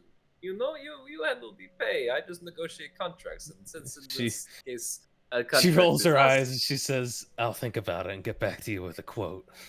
With a Okay, quote. that's that sounds good. Say that we have around 1,800 in total assets, liquid. She she nods and she says, "I think we can make that work." Yes, But and I'll we'll just need to point get out the- that funding the Legion out of your own pocket is less than ideal business practice. And she'll I- just turn and she'll leave. That's no. I know. This is some special circumstances. and my wallet is bleeding. We're marking significant losses here. That's all I'm saying. Naz, please. Not only in coin, in manpower, in resources. Naz. Please. I know. We will take on another contract with Xantum. And we will Just extend giving the it to you contract. straight, cat. That's what I do. I know. That's why I love you, but still, it just hurts my soul. And Only my we could wallet. get some good plunder. She shakes her head Hmm. and walks off. Where would we get good plunder? Do you think we can raid the Lymantum? Wait, did I say that out loud? You really want to steal from the people we're trying to help? No. Of course not. Of course not. Who would say that? It's not Being desperate. like I can't. Not like I am paying my mercenaries with my own coin. Maybe you just I do weren't need meant to somebody be to a pay mercenary them. captive. Oh, Okay. I mean, no offense. Maybe you should just be richer. Which would be pretty easy if your family took over as one of the main families in a free kingdom. You know, mercenaries do not. They do not operate off of dreams. Nevertheless, someone will step in to fill the power void someone's left by the absence of the Fey Queen and her generals. Whoever that someone is may very well be willing to hire a legion to help quell uprisings. There's money to be made in war, as you well know, and we're about to start a big fucking war. Yes, that is very true. Well, if the many want to pay for the services of the Ursa Legion, do let me know.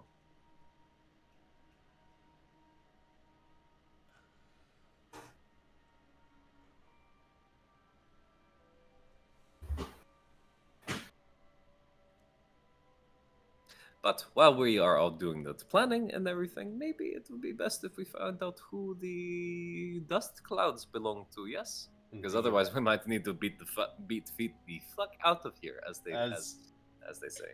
As all of this discussion has been going on, the that approaching army has slowly been drawing nearer, and as it gets closer, you can make out some unusual features. It appears that amongst the many troops that are marching forward, there are also a couple of very large figures that easily stand head and shoulders and torso above everyone else around them, and you realize that there are a number of giants marching amongst the forces. It seems that you're not the only ones to have noticed this either, as you can see the uh, the troops that are down in Lymadnum seem to have realized that they've got enemies coming up behind them, including giants, and are quickly retreating out of their camps and pulling deeper into the city itself, apparently hoping that that will offer some sort of protection. Um, and yeah, at some point you have to contend with Lev and his forces up in the hills too. So Cat, maybe you should go down there and let Uncle Lev know, that the reinforcements are here for him. Since he's with us now.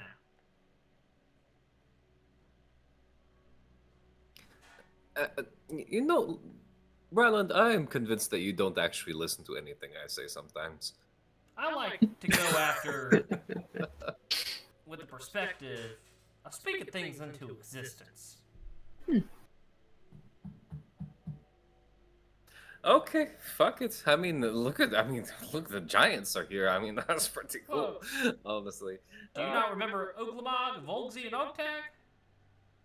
They really prefer you probably use their names. No, I don't. I think Mikhail may have made a note of it. Let makes us go and see what Uncle Liv is thinking now, before we make any plans. Well, then what did we just do up here for the last hour? Okay, but You after definitely we made a make lot of plans. after we have made plans, I just wanted to see what he is thinking. Yeah,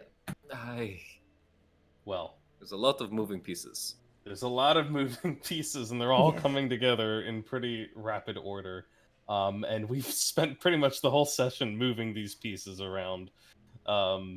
So I don't want to belabor it too much into next week. But what I will say is this.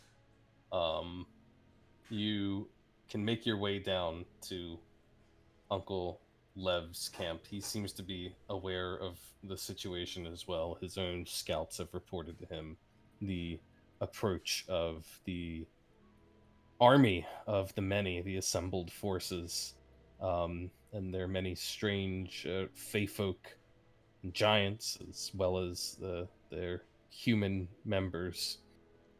And you can tell when you meet with him that he's still not sure where he stands on the whole issue of the Fey Queen, but he recognizes that he does not want to put his forces up against theirs, especially not with the Ursa Legion at his back and the many in the in the city below him. He's kind of hemmed in, and like I said, I won't belabor it too much, but you did remember the three names of the giants, and so too does Mikhail, apparently, who will approach Lev as he's debating all of this, and he'll say, "They're not so bad, you understand, Uncle. They are good folk at heart. They do not wish to fight or destroy or kill us. They are. There are some of them even who have lived on our land in Visegrad." And Lev is like, "Oh," he kind of raises an eyebrow. He says, "Oh, Cat made me promise to keep it quiet, but they have been good, and we have made arrangements with them. A deal. They receive supplies in exchange for watching the forests, and they have been peaceful, Uncle. They have not hurt anyone." And Yes, yes, that was what I was going to say too. and Lev is like, Well, that is where the supplies have been going. And Kat is just like squeezing her Mikhail's shoulder really tightly, being like, "Oh my god, I'm in so much pain." Uh, uh, Mikhail seems insistent on this one. And you even see a certain like a little bit of a defiance there, a little stubbornness, Cat. Cool. As I'm like so he proud of refuses him. to back down in the face of Lev. Um, keeps insisting that that he's met them, he's spoken with them. They mean no harm. And Lev looks at Mikhail, Kat, the others, and he says, I want no fight with these ones. The Fey Queen has always done well by me, but I understand that not all have seen it so. Not even my own father or my niece.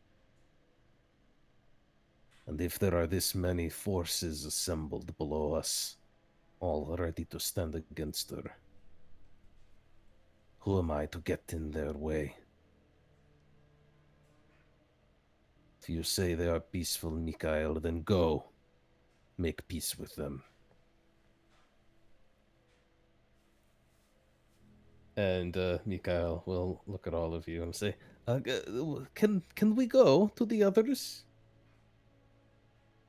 Oh, my little brother. And she's just gonna start like peppering him with kisses, like, I fucking love you. He's a good Ah, leader. let's go.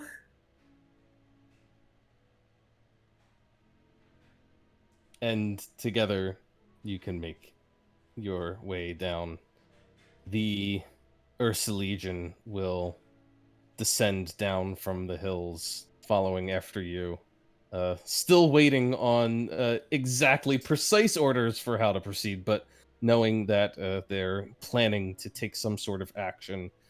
The troops assembled under the banner of Visegrad stand down as they march past, and under Lev's instruction, they too begin to pack up camp and fall in. Although where exactly they stand, Lev is still debating.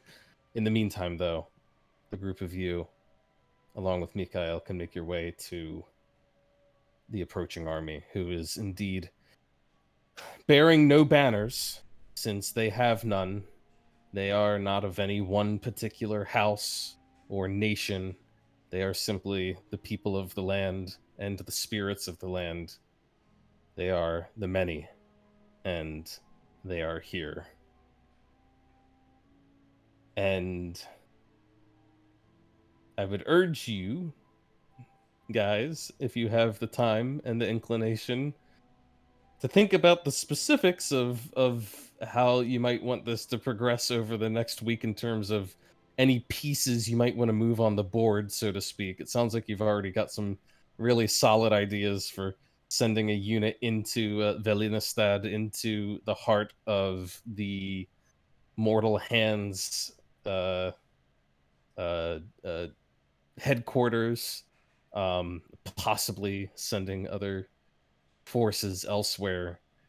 You have quite a few uh, pieces at your disposal right now, between the Ursa Legion itself, the handful of members of the Fall that are present here, uh, Lev and Mikhail, and technically, although they didn't really make an appearance, Sergei is also here, Kat's cousin. And you have the assembly of the many themselves, which includes a variety of fey creatures you've already met, some giants, and those Kored, those strange burrowing creatures with the crazy wiry hair that you contested with long ago. There's some of them. There's fairies. There's a witch even who travels with them, and of course there is Dijkstra, who leads them and who is very eager to meet with you, of course, when you arrive at the camp, and also surprised to see that there's not a whole lot of fighting left to be done, and that you seem to have, uh, in various fashions, diffused or scattered, uh, diffused the situation, scattered the potential enemies before their arrival. He is not ungrateful, though, to find that Lymadnum is largely undefended when they arrive. Um, the only question I'll ask is, do you tell him about the crown that you've recovered, since that was their whole reason for marching here? Well, of course. In that case, once he realizes you've recovered the crown of Gramnir, he will urge that while it's not unwise to make other plans for the stability of the realm, that is not his personal priority. What he seeks is the destruction of the Fey Queen. As far as he's concerned, everything else is is is chicken scratch in comparison. The realm can fall into chaos, people can fight, someone can rise into the power vacuum. That's all well and good. That is within the realm of what he considers to be normal foibles of civilization and politics and such. But what he seeks is to prevent the destruction of your plane by killing the Fey Queen, and to him that is what is paramount. So as long as you can provide a plan that uh, executes that, he's on board. So I'll leave. Uh, Again, if you guys have the time over the course of the week, I know sometimes you're very busy with things, but if you have thoughts about the best way to divide and conquer, or to maneuver your arrayed forces, um, think about that over the week to come. Definitely post about it. And if you guys get a chance to discuss, then all the better. We can kind of jump into the action more when we get together next week. All right. But I like the way you guys are thinking. And I know that was a all role play session coming on the heels of like I don't know, we did a lot of role play 2 weeks ago as well. There was a little fighting, but it was like mostly role play. So I know there's been a lot of that. But I think we're going to be really getting into the ultimate climax of this story arc now, going forward. Um, so all the pieces are in place. I'm just really curious to see where they fall. And I really liked you guys' roleplay, the session, all of it, with Lev and with Radovan and with Gawain and the other members of the the Ursa Legion, and with each other, of course, as well. So everybody, please take a point of inspiration. Oh. Oh, yeah. It'll be nice for the climax too.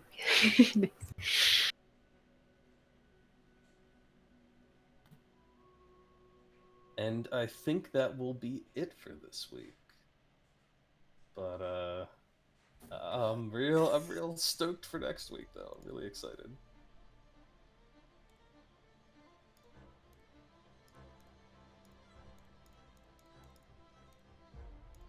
Oh my god.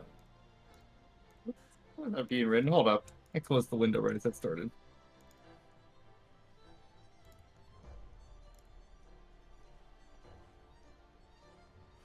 Hey, and you guys got a long rest, and that's really the biggest accomplishment this week. It's been a long time. It only took a month or more, and then a full session of roleplay, but you got that long rest. And it feels so good.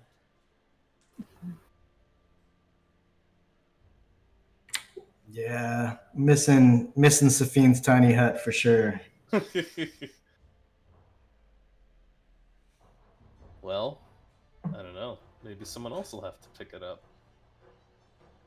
Oh, cool note. Just random note. Sometimes I love like I'm really digging this running two games in the same setting because sometimes things pop up and I'm like, oh, that's so fun. Um, so the other group is now going to be having another quarry joining them, Oh, or what is the actual race called? It's not quarry, is it? Kalishtar. Kalishtar, yeah. So Yeah. they're going to be having another Kalishtar, so it's well cemented in the world. Oh, and I'm not 100% certain yet, but I think they're going to be acting as like a lower level member of the Athenium. Ooh. Hey. That's cool. I hope they like reading books. That's what most of us. Hey Anthony, if you wanna give me like 3 empty character sheets to make backup characters, that'd be great. Uh-oh, are you expecting something bad to happen? No, I already had the one backup character made in my head, but then I was like, that Marshall character is really fun. Let me get a backup Marshall character. But then I was like, Is but this based spell casting is really fun at high levels too. I also have a It's backup based off character the- now. But that way, I'm probably gonna write backstories for all of them. So even if I never use them, Mhm. they have a place and organization in this world that you can do whatever you want with. Just throw more organizations, man. Yeah.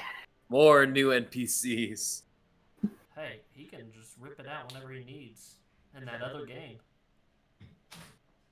It'd be kind of fun to eventually have one for like each region or something.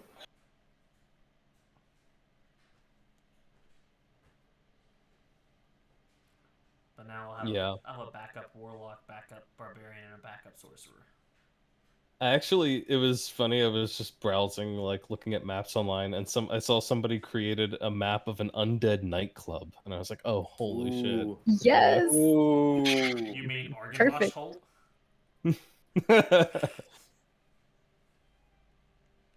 You mean where our bar session's gonna take place at? In Safine's nightclub. Yeah, I was like, "Damn, this is kind of perfect." Like, I don't know if you'll ever find something that like perfectly captures the vibe that Mark was going for, but actually, I was gonna say I had an experience recently that was a little definitely like up Safine's alley. Definitely kind of gave me a little bit of new appreciation for the character. I went to a thing for a Halloween event. It's kind of this weird like speakeasy cocktail bar place that's got these crazy kind of uh like sacrilegious vibes. It's like a cat the way my wife describes it as a Catholic sex dungeon is the vibes. It's not a sex dungeon. It's just a fancy cocktail bar, but it's definitely got like lots of red and black and sacrilegious images of Jesus all tatted up Wait, and where drinking and stuff. where It's in were you? St. Pete. It's in St. Pete. It's called The the Saint. Saint. The Saint. Yep. Oh yeah, you know it. Cool. I did a thing there. They had several performances for Halloween, including like fire eaters and stuff. But one of them was a lady who came out and started sticking needles through her skin, Jeez. and I was like, oh my god, that's the thing Safine does with like all the surface piercings and stuff that he's got Yeah. on. Real So kinky. The real question is, Anthony, what did you dress up as? That's why I shaved the beard. I was Dustin Henderson from Stranger Things. Oh, cool. Love it. Perfect. I was I don't know. I'm sure I have a picture somewhere. I had the full thing. I had the Hellfire shirt. I had the thinking cap. There was and, I forget his name, the guy from Metallica dressed up as Eddie Munson though. yeah, Oh, but that was awesome. yeah. My wife was Eddie, so we were a couple's costume. Wait a minute. Dustin and Eddie did have a vibe though. we were joking about shipping Dustin and Eddie. Okay, there's 3 random characters Perfect. for you, Kevin. I'm still real sad that Roll20 doesn't have what are they called? What was the guy who quit? Chris Estrad, what was he? The person, the earth, air, water. Our Ganassi buddy. Ganassi. Yeah, Roll20 doesn't have Ganassi on them. I mean, the only reason it's not on here is because you don't have the book, and I don't have the book that has the Ganassi in them. Yeah, so the book's not on Roll20. right. I mean, you can still create the fields and just paste in the stuff for the Ganassi. Like, it's a little extra work, but it's really not hard if you just want to bring in stuff like if you use the 5e tools site. It's really easy to look it up, and then you can just like copy paste in if you want to bring in the Ganassi. This rando's name is Yos Cock for my random sheets. I might have to keep that one. Yos Cock. Yeah, that is the name. That's great. Okay, Very unfortunate name there. Still better than Hope. I'm just gonna. Oh, God. I'm just gonna create a Leave it folder alone. and throw in all the backup characters in there. I could use a backup character. I also I don't know if your other friend is planning to join us. But now would be the perfect time to bring him in, since you guys have kind of hit a pivot point, and have sort of wrapped up Lymadnum. I mean, I'll shoot him a messenger if you want to. Yeah, I can send him a message because I know he made a character and everything. At least I think he did. I think it's in here somewhere. But let me see. What was his Discord name again? It's in Noob Sauce? Woos. Woos. There he is. Oh, that's who it is? Who'd be playing? Yes. Why say it like that? No, because I didn't know that's who it was. Man, you made that sound real like No. Judgmental. Should we be concerned? No, he's cool. I played Phasmophobia with him. I just didn't know that's who it was. I'm surprised you didn't actually tell me. It wasn't judgment. It was judgment on you for not telling me that, because I would have expected you to. I'm pretty sure I did. You didn't.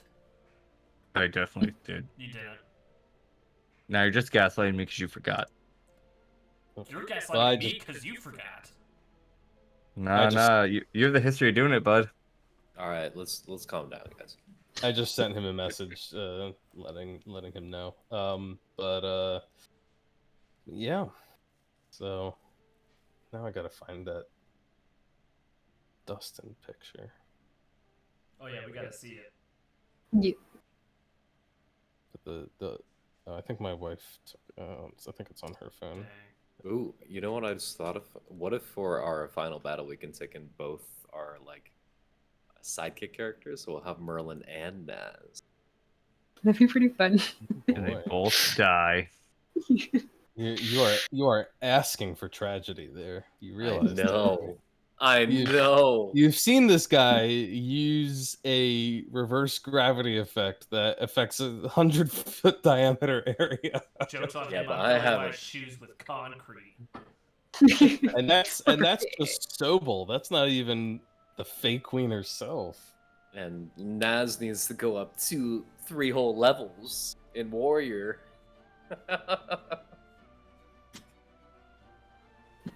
Oh yeah, does she? So it's just over there laughing and reversing gravity. Yeah, fair enough.